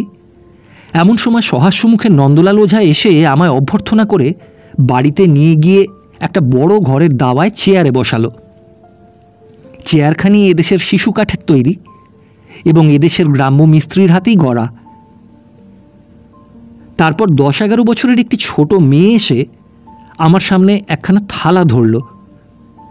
থালায় গোটা কতক আস্ত পান, আস্ত সুপারি, একটা মধুপর্কের মতো ছোট বাটিতে সামান্য একটু আতর, কয়েকটি শুষ্ক খেজুর। এ নিয়ে কি করতে হয় আমার জানা নেই। আমি আনাড়ির মতো হাসলাম ও বাটি থেকে আঙুলের আগায় একটু আতর তুলে নিলাম মাত্র। মেয়েটিকে দু একটি ভদ্রতাসূচক মিষ্ট কথাও বললাম। মেয়েটি থালা আমার সামনে রেখে চলে গেল। তারপর খাওয়ানোর ব্যবস্থা। নন্দলাল যে ঘটা করে খাওয়াবার ব্যবস্থা করেছে তা আমার ধারণা ছিল না। প্রকাণ্ড কাঠের পিঁড়ির আসন পাতা, সামনে এমন আকারের একখানি পিতলের থালা এলো যাতে করে আমাদের দেশে দুর্গাপূজার বড় নৈবেদ্য সাজায়। থালায় হাতির কানের মতো পুরি, বাথুয়া শাক ভাজা, পাকা শশার রায়তা, কাঁচা তেঁতুলের ঝোল, মহিষের দুধের দই, পেঁড়া। খাবার জিনিসের এমন অদ্ভুত যোগাযোগ কখনো দেখিনি। আমায় দেখবার জন্য উঠোনের লোকে লোকারণ্য হয়ে উঠেছে। আমার দিকে এমনভাবে সবাই চাইছে যে আমি যেন এক অদৃষ্টপূর্ব জীব। শুনলাম এরা সকলেই নন্দলালের প্রজা। সন্ধ্যার পূর্বে উঠে আসবার সময় নন্দলাল একটি ছোট থলি আমার হাতে দিয়ে বলল, এ হুজুরের নজর। আশ্চর্য হয়ে গেলাম। থলিতে অনেক টাকা, 50-এর কম নয়। এত টাকা কেউ কাউকে নজর দেয় না। তাছাড়া নন্দলাল আমার প্রজাও নয়। নজর প্রত্যাখ্যান করাও গৃহস্থের পক্ষে নাকি অপমানজনক। সুতরাং আমি থলি খুলে একটা টাকা নিয়ে থলিটা তার হাতে ফিরিয়ে দিয়ে বললাম, তোমার ছেলেপুলেদের পেঁড়া খেতে দিও। নন্দলাল কিছুতেই ছাড়বে না। আমি সে কথায় কান না দিয়েই বাইরে এসে হাতির পিঠে চড়লাম। পরদিনই নন্দলাল ওঝা আমার কাছারিতে গেল, সঙ্গে তার বড় ছেলে। আমি তাদের সমাদর করলাম, কিন্তু খাবার প্রস্তাবে তারা রাজি হলো না। শুনলাম মৈথিল ব্রাহ্মণ অন্য ব্রাহ্মণের হাতের প্রস্তুত কোনো খাবারই খাবে না। অনেক বাজে কথার পরে নন্দলাল একান্তে আমার কাছে কথা পারল। তার বড় ছেলে ফুলকিয়া বৈহারের তহসিলদারির জন্য উমেদার। তাকে আমায় বহাল করতে হবে। আমি বিস্মিত হয়ে বললাম, কিন্তু ফুলকিয়ার তহসিলদার তো আছে, সে পোস্ট তো খালি নেই। তার উত্তরে নন্দলাল আমাকে চোখ ঠাড়িয়ে ইশারা করে বলল, হুজুর, মালিক তো আপনি, আপনি মনে করলে কি না হয়। আমি আরও অবাক হয়ে গেলাম। সে কি রকম কথা? ফুলকিয়ার তহসিলদার ভালোই কাজ করছে, তাকে ছাড়িয়ে দেব কোন অপরাধে? নন্দলাল বলল, এই কত রুপিয়া হুজুরকে পান খেতে দিতে হবে বলুন? আমি আজ সাঁঝেই হুজুরকে পৌঁছে দেব, কিন্তু আমার ছেলেকে তহসিলদারি দিতেই হবে হুজুরের। বলুন কত হুজুর? 500? এতক্ষণে বেশ বুঝতে পারলাম নন্দলাল যে আমাকে কাল নিমন্ত্রণ করেছিল তার প্রকৃত উদ্দেশ্য কি। এদেশের লোক যে এমন ধড়িবাজ তা জানলে কখনো ওখানে যাই? আচ্ছা, বিপদে পড়েছি বটে। নন্দলালকে স্পষ্ট কথা বলেই বিদায় করলাম। বুঝলাম নন্দলাল আশা ছাড়ল না। আর একদিন দেখি ঘন বনের ধারে নন্দলাল আমার অপেক্ষায় দাঁড়িয়ে আছে। কি কুক্ষণেই ওর বাড়িতে নিমন্ত্রণ খেতে গিয়েছিলাম। দুখানা পুরি খাইয়ে সে যে আমার জীবন এমন অতিষ্ঠ করে তুলবে তা আগে জানলে কি ওর ছায়া মারাই। নন্দলাল আমাকে দেখে মিষ্টি মোলায়েম হেসে বলল, নমস্কার হুজুর। তারপর এখানে কি মনে করে? হুজুর সবই জানেন, আমি আপনাকে 1200 টাকা নগদ দেব, আমার ছেলেকে কাজে লাগিয়ে দিন। তুমি পাগল নন্দলাল? আমি বহাল করবার মালিক নই। যাদের জমিদারি তাদের কাছে দরখাস্ত করতে পারো। তাছাড়া বর্তমানে যে রয়েছে তাকে ছাড়ব কোন অপরাধে? বলেই বেশি কথা না বাড়িয়ে ঘোড়া ছুটিয়ে দিলাম। ক্রমে আমার কড়া ব্যবহারে নন্দলালকে আমি আমার ও স্টেটের মহাশত্রু করে তুললাম। তখনও বুঝিনি নন্দলাল কিরূপ ভয়ানক প্রকৃতির মানুষ। এর ফল আমাকে ভালো করেই ভুগতে হয়েছিল। 19 মাইল দূরবর্তী ডাকঘর থেকে ডাক আনা এখানকার এক অতি আবশ্যক ঘটনা। অত দূরে প্রতিদিন লোক পাঠানো চলে না বলে সপ্তাহে 2 বার মাত্র ডাকঘরে লোক যেত। মধ্য এশিয়ার জনহীন, দুস্তর ও ভীষণ টাকলামাকান মরুভূমির তাঁবুতে বসে বিখ্যাত পর্যটক সোয়েন হেডিনও বোধহয় এমনই আগ্রহে ডাকের প্রতীক্ষা করতেন। আজ 8-9 মাস এখানে আসবার ফলে দিনের পর দিন, রাতের পর রাত এই জনহীন বনপ্রান্তরে সূর্যাস্ত, নক্ষত্ররাজি, চাঁদের উদয়, জ্যোৎস্না ও বনের মধ্যে নীলগাইয়ের দৌড় দেখতে দেখতে যে বহির্জগতের সঙ্গে সকল যোগ হারিয়ে ফেলেছি, ডাকের চিঠি কয়েকখানির মধ্যে দিয়ে আবার তার সঙ্গে একটা সংযোগ স্থাপিত হতো। নির্দিষ্ট দিনে জওয়াহিরলাল সিং ডাক আনতে গেছে, আজ দুপুরে সে আসবে। আমিও বাঙালি মুহুরি বাবুটি ঘন ঘন জঙ্গলের দিকে চাইছি। কাছারি থেকে মাইল 1.5 দূরে একটা উঁচু ঢিবির ওপর দিয়ে পথ। ওখানে আসলে জওয়াহিরলাল সিংকে বেশ স্পষ্ট দেখা যায়। বেলা দুপুর হয়ে গেল, জওয়াহিরলালের দেখা নেই। আমি ঘন ঘন ঘর বার করছি। এখানের আপিসের কাজের সংখ্যা নিতান্ত কম নয়। বিভিন্ন আমিনের রিপোর্ট দেখা, দৈনিক ক্যাশ বই সই করা, সদরের চিঠিপত্রের উত্তর লেখা, পাটোয়ারি ও তহসিলদারদের আদায়ের হিসাব পরীক্ষা, নানাবিধ দরখাস্তের ডিগ্রি ডিসমিস করা, পূর্ণিয়া, মুঙ্গের, ভাগলপুর প্রভৃতি স্থানে নানা আদালতে নানা প্রকার মামলা ঝুলছে। ওই সকল স্থানের উকিল ও মামলা তদবিরকারকদের রিপোর্ট পাঠ ও তার উত্তর দেওয়া, আরও নানা প্রকার বড় ও খুচরো কাজ প্রতিদিন নিয়ম মতো না করলে 2-3 দিনে এত জমে যায় যে তখন কাজ শেষ করতে প্রাণান্ত হয়ে ওঠে। ডাক আসবার সঙ্গে সঙ্গে আবার একরাশি কাজ এসে পড়ে। শহরের নানা ধরনের চিঠি, নানা ধরনের আদেশ, অমুক জায়গায় যাও, অমুকের সঙ্গে অমুক মহালের বন্দোবস্ত করো ইত্যাদি। বেলা 3টের সময় জওয়াহিরলালের সাদা পাগড়ি রৌদ্রে চকচক করছে দেখা গেল। বাঙালি মুহুরিবাবু হাঁকলেন, ম্যানেজারবাবু আসুন, ডাক পেয়াদা আসছে ওই যে। আপিসের বাইরে এলাম। ইতিমধ্যে জওয়াহিরলাল আবার ঢিবি থেকে নেমে জঙ্গলের মধ্যে ঢুকে পড়েছে। আমি অপেরা গ্লাস এনে দেখলাম দূরে জঙ্গলের মধ্যে দীর্ঘ দীর্ঘ ঘাসের ও বনঝাউয়ের মধ্যে সে আসছে বটে, আর আপিসের কাজে মন বসল না। সে কি আকুল প্রতীক্ষা! যে জিনিস যত দুষ্প্রাপ্য মানুষের মনের কাছে তার মূল্য তত বেশি। এ কথা খুবই সত্য যে এই মূল্য মানুষের মন গড়া একটা কৃত্রিম মূল্য। প্রার্থিত জিনিসের সত্যতার উৎকর্ষ বা অপকর্ষের সঙ্গে এর কোনো সম্বন্ধ নেই।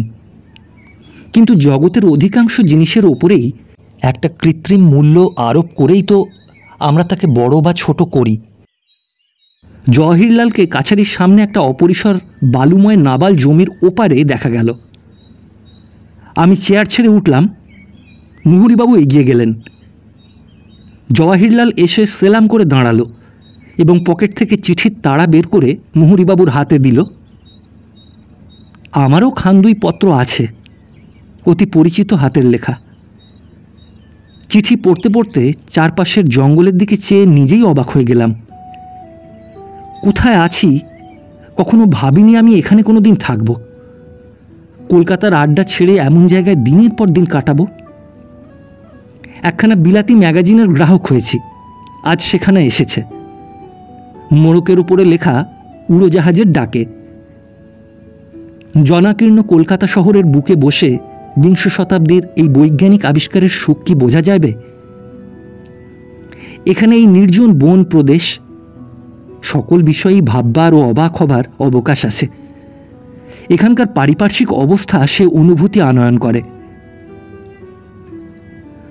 যদি সত্য কথা বলতে হয়, জীবনে ভেবে দেখবার শিক্ষা এখানেই এসে পেয়েছি। কত কথা মনে জাগে, কত পুরনো কথা মনে হয়। নিজের মনকে এমন করে কখনো উপভোগ করিনি। এখানে সহস্র প্রকার অসুবিধার মধ্যেও সেই আনন্দ আমাকে যেন একটা নেশার মতো পেয়ে বসেছে দিন দিন। অথচ সত্যই আমি প্রশান্ত মহাসমুদ্রের কোনো জনহীন দ্বীপে একা পরিত্যক্ত হইনি। বোধহয় 32 মাইলের মধ্যে রেল স্টেশন। সেখানে ট্রেনে চড়ে 1 ঘন্টার মধ্যে পূর্ণিয়া যেতে পারি, 3 ঘন্টার মধ্যে মুঙ্গের যেতে পারি। কিন্তু প্রথম তো রেল স্টেশনে যেতেই বেজায় কষ্ট। সে কষ্ট স্বীকার করতে পারি যদি পূর্ণিয়া বা মুঙ্গের শহরে গিয়ে কিছু লাভ থাকে। এমনি দেখছি কোনো লাভ নেই। না আমাকে সেখানে কেউ চেনে, না আমি কাউকে চিনি। কি হবে গিয়ে? কলকাতা থেকে এসে বই আর বন্ধুবান্ধবদের সঙ্গে গল্প ও আলোচনার অভাব এত বেশি অনুভব করি যে কতবার ভেবেছি এ জীবন আমার পক্ষে অসহ্য। কলকাতাতেই আমার সব। পূর্ণিয়া বা মুঙ্গেরে কে আছে যে সেখানে যাব? কিন্তু সদর আপিসের বিনা অনুমতিতে কলকাতায় যেতে পারি না। তাছাড়া অর্থব্যয়ও এত বেশি যে 2-5 দিনের জন্য যাওয়া পোষায় না। কয়েক মাস সুখে দুঃখে কাটাবার পর চৈত্র মাসের শেষ থেকে এমন একটা কাণ্ডের সূত্রপাত হলো যা আমার অভিজ্ঞতার মধ্যে কখনো ছিল না। পৌষ মাসে কিছু কিছু বৃষ্টি পড়েছিল, তারপর থেকে ঘোর অনাবৃষ্টি দেখা দিল। মাঘ মাসে বৃষ্টি নেই, ফাল্গুনে না, চৈত্রে না, বৈশাখে না। সঙ্গে সঙ্গে যেমন অসহ্য গ্রীষ্ম, তেমনই নিদারুণ জলকষ্ট। সাদা কথায় গ্রীষ্ম বা জলকষ্ট বললে এই বিভীষিকাময় প্রাকৃতিক বিপর্যয়ের স্বরূপ কিছুই বোঝানো যাবে না। উত্তরে আজমাবাদ থেকে দক্ষিণে কিষানপুর, পূর্বে ফুলকিয়া বৈহার থেকে ও লবটুলিয়া থেকে পশ্চিমে মুঙ্গের জেলার সীমানা পর্যন্ত সারা জঙ্গল। মহালের মধ্যে যেখানে যত খাল, ডোবা, কুণ্ডি অর্থাৎ বড় জলাশয় ছিল সব গেল শুকিয়ে। কুয়া খুঁড়লে জল পাওয়া যায় না। যদি বালুর উনুই থেকে কিছু কিছু জল ওঠে, ছোট 1 বালতি জল কুয়ায় জমতে 1 ঘন্টার উপর সময় লাগে। চারধারে হাহাকার পড়ে গেছে। পূর্বে একমাত্র কুশি নদী ভরসা, সে আমাদের মহালের পূর্বতম প্রান্ত থেকে 7-8 মাইল দূরে বিখ্যাত মোহনপুরা রিজার্ভ ফরেস্টের ওপারে। আমাদের জমিদারি ও মোহনপুরা অরণ্যের মধ্যে একটা ছোট পাহাড়ি নদী নেপালের তরাই অঞ্চল থেকে বয়ে আসছে, কিন্তু বর্তমানে শুধু শুষ্ক বালুময় খাতে তার উপল ঢাকা চরণচিহ্ন বিদ্যমান। বালি খুঁড়লে যে জলটুকু পাওয়া যায় তারই লোভে কত দূরের গ্রাম থেকে মেয়েরা কলসি নিয়ে আসে ও সারা দুপুর বালি কাদা ছেনে আধ কলসিটা ঘোলা জল নিয়ে বাড়ি ফেরে। কিন্তু পাহাড়ি নদী, স্থানীয় নাম মিছি নদী, আমাদের কোনো কাজে আসে না, কারণ আমাদের মহাল থেকে অনেক দূরে। কাছাড়িতেও কোনো বড় ইদারা নেই। ছোট যে বালির পাতকুটি আছে তা থেকে পানীয় জলের সংস্থান হওয়াই বিষম সমস্যার কথা দাঁড়ালো। 3 বালতি জল সংগ্রহ করতে দুপুর ঘুরে যায়। দুপুরে বাইরে দাঁড়িয়ে তাম্রাভ অগ্নিবর্ষী আকাশ ও অর্ধশুষ্ক বনঝাউ ও লম্বা ঘাসের বন দেখতে ভয় করে। চারিধার যেন দাউ দাউ করে জ্বলছে। মাঝে মাঝে আগুনের হলকার মতো তপ্ত বাতাস সর্বাঙ্গ ঝলসে বইছে। সূর্যের এ রূপ, দ্বীপ্রহরের রৌদ্রের এ ভয়ানক রুদ্ররূপ কখনো দেখিনি, কল্পনাও করিনি। এক একদিন পশ্চিম দিক থেকে বালির ঝড় বয়। এসব দেশে চৈত্র বৈশাখ মাসে পশ্চিমের বাতাসের সময় কাছাড়ি থেকে 100 গজ দূরের জিনিস ঘন বালি ও ধূলিরাশির আড়ালে ঢেকে যায়। অর্ধেক দিন রামধনিয়া টহলদার এসে জানায়, কুয়া মে পানি নেই ছে হুজুর। কোনো কোনো দিন ঘণ্টাখানেক ধরে ছেনে ছেনে বালির ভেতর থেকে আধ বালতি তরল কাদা স্নানের জন্য আমার সামনে এনে ধরে। সেই ভয়ানক গ্রীষ্মে তাই তখন অমূল্য। একদিন দুপুরের পরে কাছারির পেছনে একটা হরিতকি গাছের তলায় স্বল্প ছায়ায় দাঁড়িয়ে আছি। হঠাৎ চারধারে চেয়ে মনে হলো, দুপুরের এমন চেহারা কখনো দেখিনি তো। এ জায়গা থেকে চলে গেলে আর কোথাও দেখবও না। আজন্ম বাংলাদেশের দুপুর দেখেছি, জ্যৈষ্ঠ মাসের খর রৌদ্র ভরা দুপুর দেখেছি, কিন্তু এ রুদ্রমূর্তি তার নেই। এ ভীম ভৈরব রূপ আমাকে মুগ্ধ করল। সূর্যের দিকে চেয়ে দেখলাম একটা বিরাট অগ্নিকুণ্ড। ক্যালসিয়াম পুড়ছে, হাইড্রোজেন পুড়ছে, লোহা পুড়ছে, নিকেল পুড়ছে, কোবাল্ট পুড়ছে। জানা অজানা শত শত রকমের গ্যাস ও ধাতু কোটি যোজন ব্যাস মুক্ত দীপ্ত ফার্নেসে একসঙ্গে পুড়ছে। তারই ধুধু আগুনের ঢেউ অসীম শূন্যের ইথারের স্তর ভেদ করে ফুলকিয়া বৈহার ও লোধাইটোলার তৃণভূমিতে বিস্তীর্ণ অরণ্যে এসে লেগে প্রতি তৃণপত্রের শিরা উপশিরার সব রসটুকু শুকিয়ে ঝামা করে দিক দিগন্ত ঝলসে পুড়িয়ে শুরু করেছে ধ্বংসের এক তাণ্ডব লীলা। চেয়ে দেখলাম দূরে দূরে প্রান্তরের সর্বত্র কম্পমান তাপ তরঙ্গ ও তার ওধারে তাপজনিত একটি অস্পষ্ট কুয়াশা। গ্রীষ্ম দুপুরে কখনো এখানে আকাশ নীল দেখলাম না। তাম্রাভ কটা, শূন্য, একটি চিল শকুনিও নেই। পাখির দল দেশ ছেড়ে পালিয়েছে। কি অদ্ভুত সৌন্দর্য ফুটেছে এই দুপুরের। খর উত্তাপকে অগ্রাহ্য করে সেই হরিতকিতলায় দাঁড়িয়ে রইলাম কতক্ষণ। সাহারা দেখিনি, সোয়েনহেডিনের বিখ্যাত টাকলামাকান মরুভূমি দেখিনি, গোবি দেখিনি, কিন্তু এখানে মধ্যাহ্নের এই রুদ্রভৈরব রূপের মধ্যে সেই সব স্থানের অস্পষ্ট আভাস ফুটে উঠল। কাছাড়ি থেকে 3 মাইল দূরে একটি বনে ঘেরা ক্ষুদ্র কুণ্ডিতে সামান্য একটু জল ছিল। কুণ্ডিটাতে গত বর্ষার জলে খুব মাছ হয়েছিল বলে শুনেছিলাম। খুব গভীর বলে এই অনাবৃষ্টিতেও তার জল একেবারে শুকিয়ে যায়নি। কিন্তু সে জলে কারো কোনো কাজ হয় না। প্রথমত তার কাছাকাছি অনেক দূর নিয়ে কোনো মানুষের বসতি নেই। দ্বিতীয়ত জল ও তীরভূমির মধ্যে কাদা এত গভীর যে কোমর পর্যন্ত বসে যায়। কলসিতে জল পুরে পুনরায় তীরে উত্তীর্ণ হবার আশা বড়ই কম। আরেকটি কারণ এই যে জলটা খুব ভালো নয়, স্নান বা পানের আদৌ উপযুক্ত নয়। জলের সঙ্গে কী জিনিস মেশানো আছে জানি না, কিন্তু কেমন একটা অপ্রীতিকর ধাতব গন্ধ। একদিন সন্ধ্যায় পশ্চিমে বাতাস ও উত্তাপ কম পড়ে গেলে ঘোড়ায় বের হয়ে ওই কুণ্ডিটার পাশের উঁচু বালিয়াড়ি ও বনঝাউয়ের জঙ্গলের পথে উপস্থিত হয়েছি। পিছনে গ্র্যান্ড সাহেবের সেই বড় বটগাছের আড়ালে সূর্য অস্ত যাচ্ছিল। কাছারির খানিকটা জল বাঁচাবার জন্য ভাবলাম এখানে ঘোড়াটাকে একবার জল খাইয়ে নিই। যত কাদা হোক ঘোড়া ঠিক উঠতে পারবে। জঙ্গল পার হয়ে কুণ্ডির ধারে গিয়ে এক অদ্ভুত দৃশ্য চোখে পড়ল। কুণ্ডির চারধারে কাদার ওপর 8-10টা ছোট বড় সাপ, অন্যদিকে 3টি প্রকাণ্ড মহিষ একসঙ্গে জল খাচ্ছে। সাপগুলি প্রত্যেকটি বিষাক্ত, করাত ও শঙ্খচিতি শ্রেণীর, যা এদেশে সাধারণত দেখা যায়। মহিষ দেখে মনে হলো এ ধরনের মহিষ আর কখনো দেখিনি। প্রকাণ্ড একজোড়া শিং, গায়ে লম্বা লোম, বিপুল শরীর, কাছেও কোনো লোকালয় বা মহিষের বাথা নেই। তবে এ মহিষ কোথা থেকে এলো বুঝে উঠতে পারলাম না। ভাবলাম চড়ির খাজনা ফাঁকি দেবার উদ্দেশ্যে কেউ লুকিয়ে হয়তো জঙ্গলের মধ্যে কোথাও বা বাথান করে থাকবে। কাছারির কাছাকাছি এসেছি, মুনেশ্বর সিং চাকলাদারের সঙ্গে দেখা। তাকে কথাটা বলতেই সে চমকে উঠল। আরে সর্বনাশ, বলেন কি হুজুর? হনুমানজি খুব বাঁচিয়ে দিয়েছেন আজ। ও পোষা ভৈঁস নয়, ও হলো আড়ন, বুনো ভৈঁস হুজুর। মোহনপুরা জঙ্গল থেকে এসেছে জল খেতে। ও অঞ্চলে কোথাও জল নেই তো, ওই জল কষ্টে পড়ে এসেছে। কাছারিতে তখনই কথাটা রাষ্ট্র হয়ে গেল। সকলেই এক বাক্যে বলল, উফ, হুজুর খুব বেঁচে গিয়েছেন। বাঘের হাতে পড়লে বরং রক্ষা পেতে পারেন, বুনো মহিষের হাতে পড়লে নিস্তার নেই। আর এই সন্ধেবেলা নির্জন জায়গায় যদি একবার আপনাকে ওরা তাড়া করত, ঘোড়া ছুটিয়ে বাঁচতে পারতেন না হুজুর।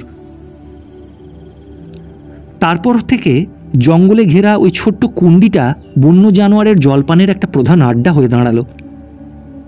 অনাবৃষ্টি যত হতে লাগলো, রৌদ্রের ক্রমবর্ধমান প্রখরতায় দিক দিগন্তে দাবদাহ যত প্রচণ্ড হয়ে উঠতে লাগলো, খবর আসতে লাগলো সেই জঙ্গলের মধ্যে কুণ্ডিতে লোকে বাঘকে জল খেতে দেখেছে, বনো মহিষকে জল খেতে দেখেছে, হরিণের পালকে জল খেতে দেখেছে। নীলগাই ও বুনো শুয়োর তো আছেই, কারণ শেষের 2 প্রকার জানোয়ার এ জঙ্গলে অত্যন্ত বেশি। আমি নিজে আর একদিন জ্যোৎস্না রাত্রে ঘোড়ায় করে কুণ্ডিতে যাই শিকারের উদ্দেশ্যে। সঙ্গে 3-4 জন সিপাহী ছিল, 2-3টি বন্দুকও ছিল। সে যা দৃশ্য দেখেছিলাম সে রাত্রে, জীবনে ভুলবার নয়। তা বুঝতে হলে কল্পনায় ছবি এঁকে নিতে হবে এক জনহীন জ্যোৎস্নাময়ী রাত্রি ও বিস্তীর্ণ বনপ্রান্তরের। আরও কল্পনা করে নিতে হবে সারা বনভূমি ব্যাপে এক অদ্ভুত নিস্তব্ধতার। অভিজ্ঞতা না থাকলে যদিও সে নিস্তব্ধতা কল্পনা করা প্রায় অসম্ভব। উষ্ণ বাতাস অর্ধশুষ্ক কাশডাঁটার গন্ধে নিবিড় হয়ে উঠেছে।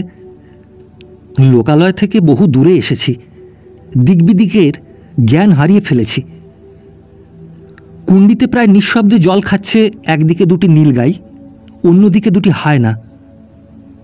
নীলগাই 2টি একবার হায়নাদের দিকে চাইছে, হায়নারা একবার নীলগাই 2টির দিকে চাইছে। আর দুদলের মাঝখানে 2-3 মাস বয়সের এক ছোট নীলগাইয়ের বাচ্চা। অমন করুণ দৃশ্য কখনো দেখিনি।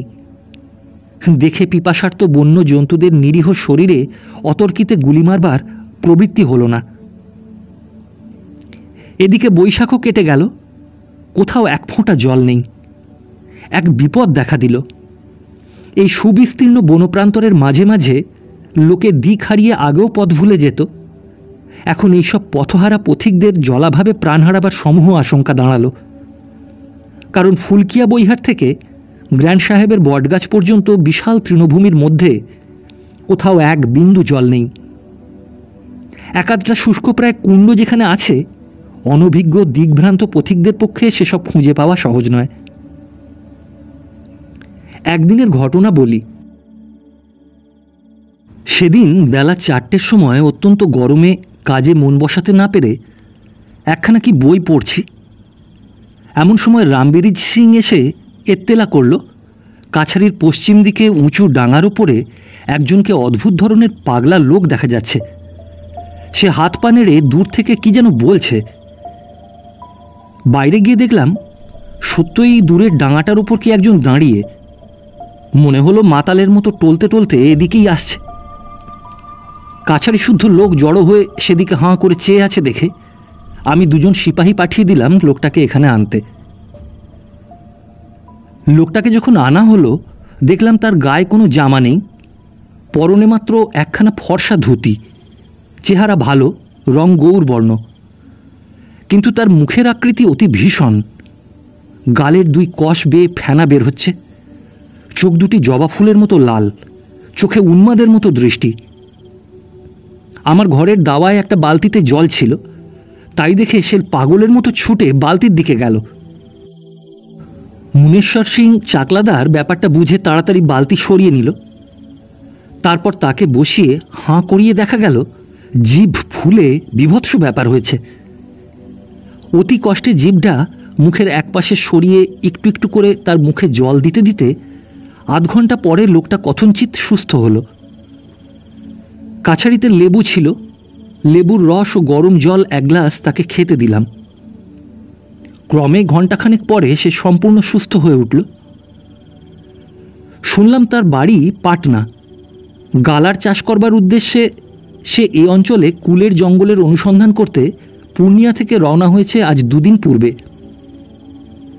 তারপর দুপুরের সময় আমাদের মহলে ঢুকেছে এবং একটু পরে দিকভ্রান্ত হয়ে পড়েছে, কারণ এরকম একঘেয়ে একই ধরনের গাছে ভরা জঙ্গলে দিক ভুল করা সহজ, বিশেষত বিদেশি লোকের পক্ষে। কালকের ভীষণ উত্তাপে ও গরম পশ্চিমা বাতাসের দমকার মধ্যে সারা বিকেল ঘুরেছে, কোথাও 1 ফোঁটা জল পায়নি, একটা মানুষের সঙ্গে দেখা হয়নি। রাত্রে অবসন্ন অবস্থায় এক গাছের তলায় শুয়েছিল। আজ সকাল থেকে আবার ঘোরা শুরু করেছে। মাথা ঠান্ডা রাখলে সূর্য দেখে দিক নির্ণয় করা হয়তো তার পক্ষে খুব কঠিন হতো না, অন্তত পূর্ণিয়াও ফিরে যেতে পারত। কিন্তু ভয়ে দিশাহারা হয়ে একবার এদিক একবার ওদিক ছুটোছুটি করেছে আজ সারা দুপুর। তার উপর খুব চিৎকার করে লোক ডাকবার চেষ্টা করেছে। কোথায় লোক? ফুলকিয়া বৈহারের কুলের জঙ্গল যেদিকে, সেদিক থেকে লপটুলিয়া পর্যন্ত 10-12 বর্গমাইল ব্যাপী বন প্রান্তর সম্পূর্ণ জনমানব শূন্য। সুতরাং আশ্চর্যের বিষয় নয় যে তার চিৎকার কেউ শোনেনি। আরও তার আতঙ্ক হবার কারণ, সে ভেবেছিল তাকে জঙ্গলের মধ্যে জিন পরিতে পেয়েছে, মেরে না ফেলে ছাড়বে না। তার গায়ে একটা জামা ছিল, কিন্তু আজ অসহ্য পিপাসায় দুপুরের পরে এমন গা জ্বলুনি শুরু হয়েছিল যে জামাটা খুলে কোথায় ফেলে দিয়েছে। এই অবস্থায় দৈবক্রমে আমাদের কাছারির হনুমানের ধ্বজার লাল নিশানাটা দূর থেকে তার চোখে না পড়লে লোকটা আজ বেঘোরে মারা পড়ত। একদিন এই ঘোর উত্তাপ ও জলকষ্টের দিনে ঠিক দুপুরবেলা সংবাদ পেলাম নৈরিত কোণে মাইলখানেক দূরে জঙ্গলে ভয়ানক আগুন লেগেছে এবং আগুন কাছারির দিকে অগ্রসর হয়ে আসছে। সবাই মিলে তাড়াতাড়ি বের হয়ে দেখলাম প্রচুর ধোঁয়ার সঙ্গে রাঙা অগ্নিশিখা লকলক করে বহু দূর আকাশে উঠছে। সেদিন আবার দারুণ পশ্চিমা বাতাস। লম্বা লম্বা ঘাস ও বনঝাউয়ের জঙ্গল সূর্যতাপে অর্ধশুষ্ক হয়ে বারুদের মতো হয়ে আছে। এক এক স্ফুলিঙ্গ পড়া মাত্র গোটা ঝাড় জ্বলে উঠছে। সেদিকে যতদূর দৃষ্টি যায় ঘন নীলবর্ণ ধূমরাশি ও অগ্নিশিখা আর চটচট শব্দ। ঝড়ের মুখে পশ্চিম থেকে পূর্ব দিকে বাঁকা আগুনের শিখা ঠিক যেন ডাকগাড়ির বেগে ছুটে আসছে আমাদের কখানা খড়ের বাংলোর দিকেই। সকলেরই মুখ শুকিয়ে গেল। এখানে থাকলে আপাতত তো বেড়া আগুনে ঝলসে মরতে হবে, দাবানল তো এসে পড়ল। ভাববার সময় নেই। কাছারির দরকারি কাগজপত্র, তহবিলের টাকা, সরকারি দলিল, ম্যাপ সর্বস্ব মজুত। এ বাদে আমাদের নিজেদের ব্যক্তিগত জিনিস যার যার তো আছেই। এসব তো যায়। সিপাহীরা শুষ্ক মুখে ভীত কণ্ঠে বলল, আগ তো আগাইল হুজুর। বললাম, সব জিনিস বার করো, সরকারি তহবিল ও কাগজপত্র আগে। জনকতক লোক লেগে গেল আগুন ও কাছারির মধ্যে যে জঙ্গল পড়ে তারই যতটা পারা যায় কেটে পরিষ্কার করতে। জঙ্গলের মধ্যে বাথান থেকে আগুন দেখে বাথানওয়ালা চোরির প্রজা 2-10 জন ছুটে এলো কাছারি রক্ষা করতে, কারণ পশ্চিমা বাতাসের বেগ দেখে তারা বুঝতে পেরেছে কাছারি ঘোর বিপন্ন। কি অদ্ভুত দৃশ্য! জঙ্গল ভেঙে ছিঁড়ে ছুটে পশ্চিম থেকে পূর্ব দিকে নীলগাইয়ের দল প্রাণ ভয়ে দৌড়চ্ছে, শিয়াল দৌড়চ্ছে, কান উঁচু করে খরগোশ দৌড়চ্ছে। একদল বন্য শুকর তো ছানা পোনা নিয়ে কাছারির উঠোন দিয়েই দিকবিদিক জ্ঞানশূন্য অবস্থায় ছুটে গেল। ও অঞ্চলের বাথান থেকে পোষা মহিষের দল ছাড়া পেয়ে প্রাণপণে ছুটছে। এক ঝাঁক বনটিয়া মাথার উপর দিয়ে শোঁ করে উড়ে পালালো। পেছনে পেছনে একটা বড় ঝাঁক লাল হাঁস, আবার এক ঝাঁক বনটিয়া, গোটা কতক শিল্লি। রামবীর সিং চাকলাদার অবাক হয়ে বলল, পানি কাহা নেই ছে, আরে লাল হাঁস কা জেরা কাহা সে আয়া ভাই রামলাগন? গোষ্ঠমুহুরি বিরক্ত হয়ে বলল, বাপু রাখ, এখন প্রাণ নিয়ে টানাটানি, লাল হাঁস কোথা থেকে এলো তার কৈফিয়তে কি দরকার? আগুন 20 মিনিটের মধ্যে এসে পড়ল। তারপরে 10-15 জন লোক মিলে প্রায় ঘণ্টাখানেক আগুনের সঙ্গে সে কি যুদ্ধ। জল কোথাও নেই, আধকাঁচা গাছের ডাল ও বালি এইমাত্র অস্ত্র। সকলের মুখ চোখ আগুনের ও রৌদ্রের তাপে দৈত্যের মতো বিভীষণ হয়ে উঠেছে। সর্বাঙ্গে ছাই ও কালি, হাতের শিরা ফুলে উঠেছে। অনেকেরই গায়ে হাতে ফোসকা। এদিকে কাছারির সব জিনিসপত্র, বাক্স, খাট, দেরাজ, আলমারি তখনও টানাটানি করে বের করে বিশৃঙ্খলভাবে উঠোনে ফেলা হয়েছে। কোথাকার জিনিস যে কোথায় গেল কে তার ঠিকানা রাখে। মুহুরিবাবুকে বললাম, ক্যাশ আপনার জিম্মায় রাখুন, আর দলিলের বাক্সটা। কাছারির উঠোন ও পরিষ্কৃত স্থানে বাধা পেয়ে আগুনের স্রোত উত্তর ও দক্ষিণ বয়ে নিমেষের মধ্যে পূর্বমুখে ছুটল। কাছারিটা কোনো ক্রমে রক্ষা পেয়ে গেল এ যাত্রা। জিনিসপত্র আবার ঘরে তোলা হলো, কিন্তু বহু দূরে পূর্বাকাশ লাল করে লোল জিহ্বা প্রলয়ঙ্করী অগ্নিশিখা সারা রাত্রি ধরে জ্বলতে জ্বলতে সকালের দিকে মোহনপুরা রিজার্ভ ফরেস্টের সীমানায় গিয়ে পৌঁছল। 2-3 দিন পরে খবর পাওয়া গেল, কারো ও কুশি নদীর তীরবর্তী করদমে 8-10টা বন্য মহিষ, 2টি চিতাবাঘ, কয়েকটা নীলগাই হাবড়ে পড়ে পুঁতে রয়েছে। এরা আগুন দেখে মোহনপুরা জঙ্গল থেকে প্রাণ ভয়ে নদীর ধার দিয়ে ছুটতে ছুটতে হাবড়ে গিয়ে পড়েছে। যদিও রিজার্ভ ফরেস্ট থেকে কুশি ও কারো নদী প্রায় 8-9 মাইল দূরে।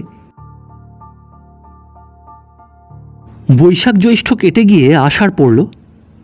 আষাঢ় মাসে প্রথমেই কাছারির পুণ্যাহ উৎসব। এ জায়গায় মানুষের মুখ বড় একটা দেখতে পাই না বলে আমার একটা শখ ছিল কাছারির পুণ্যাহের দিনে অনেক লোক নিমন্ত্রণ করে খাওয়াবো। নিকটে কোনো গ্রাম না থাকায় আমরা গণরি তেওয়ারিকে পাঠিয়ে দূরের বস্তির লোকেদের নিমন্ত্রণ করলাম। পুণ্যাহের পূর্বদিন থেকে আকাশ মেঘাচ্ছন্ন হয়ে টিপটিপ বৃষ্টি পড়তে শুরু করেছিল। পুণ্যাহের দিন আকাশ ভেঙে পড়ল। এদিকে দুপুর হতে না হতেই দলে দলে লোক নিমন্ত্রণ খাওয়ার লোভে ধারাবর্ষণ উপেক্ষা করে কাছারিতে পৌঁছতে লাগলো। এমন মুশকিল যে তাদের বসবার জায়গা দিতে পারা যায় না। দলের মধ্যে অনেক মেয়ে ছেলেপুলে নিয়ে খেতে এসেছে। কাছারির দপ্তরখানায় তাদের বসাবার ব্যবস্থা করলাম।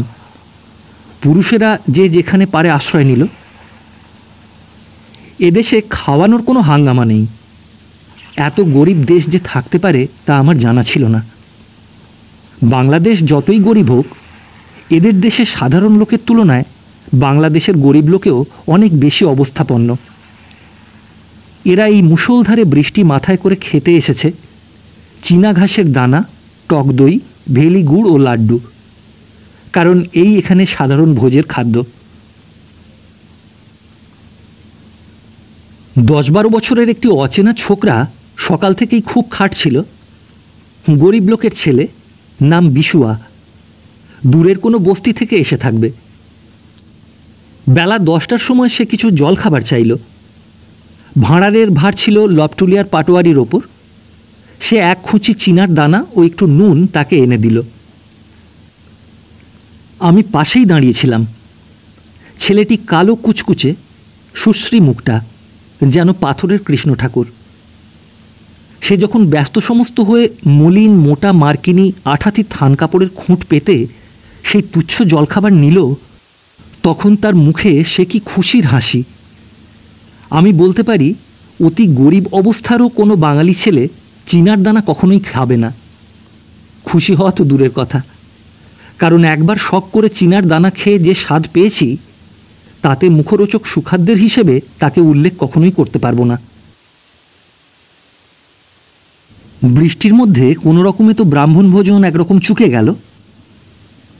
বিকালের দিকে দেখি ঘোর অবিশ্রান্ত বৃষ্টির মধ্যে অনেকক্ষণ থেকে 3টি স্ত্রীলোক উঠোনে পাতা পেতে বসে ভিজে ঝুপসি হচ্ছে, সঙ্গে 2টি ছোট ছোট ছেলে মেয়েও। তাদের পাতে চিনার দানা আছে, কিন্তু দই বা ভেলিগুড় কেউ দিয়ে যায়নি। তারা হাঁ করে কাছারি ঘরের দিকে চেয়ে আছে। পাটোয়ারিকে ডেকে বললাম, এদেরকে দিচ্ছে, এরা বসে আছে কেন? আর এদের এই বৃষ্টির মধ্যে উঠোনে বসিয়েছেই বা কে? পাটোয়ারি বলল, হুজুর, ওরা যাতে দোসাদ, ওদের ঘরে দাওয়ায় তুললে ঘরের সব জিনিসপত্র ফেলা যাবে। কোনো ব্রাহ্মণ, ছত্রী কি গাঙ্গোতা সে জিনিস খাবে না। আর জায়গাই বা কোথায় আছে বলুন? ওই গরিব দোসাদদের মেয়ে কয়টির সামনে আমি গিয়ে নিজে বৃষ্টিতে ভিজে দাঁড়াতে লোকজনেরা ব্যস্ত হয়ে তাদের পরিবেশন করতে লাগলো। সামান্য চিনার দানা, গুড় ও জলো টক দই এক একজন যে পরিমাণে খেলো, চোখে না দেখলে তা বিশ্বাস করবার কথা নয়। এই ভোজ খাবার জন্য এত আগ্রহ দেখে ঠিক করলাম দোসাদদের এই মেয়েদের নিমন্ত্রণ করে একদিন খুব ভালো করে সত্যকার সভ্য খাদ্য খাওয়াবো। সপ্তাহখানেক পরেই পাটোয়ারিকে দিয়ে দোসাদ পাড়ার মেয়ে কয়টি ও তাদের ছেলে মেয়েদের নিমন্ত্রণ করলাম। সেদিন তারা যা খেলো, লুচি, মাছ, মাংস, ক্ষীর, দই, পায়েস, চাটনি, জীবনে কোনোদিন সেরকম ভোজ খাওয়ার কল্পনাও করেনি। তাদের বিস্মিত ও আনন্দিত চোখ, মুখের সে হাসি কতদিন আমার মনে ছিল। সেই ভবঘুরে গাঙ্গোতা ছোকরা বিশুয়াও সে দলে ছিল।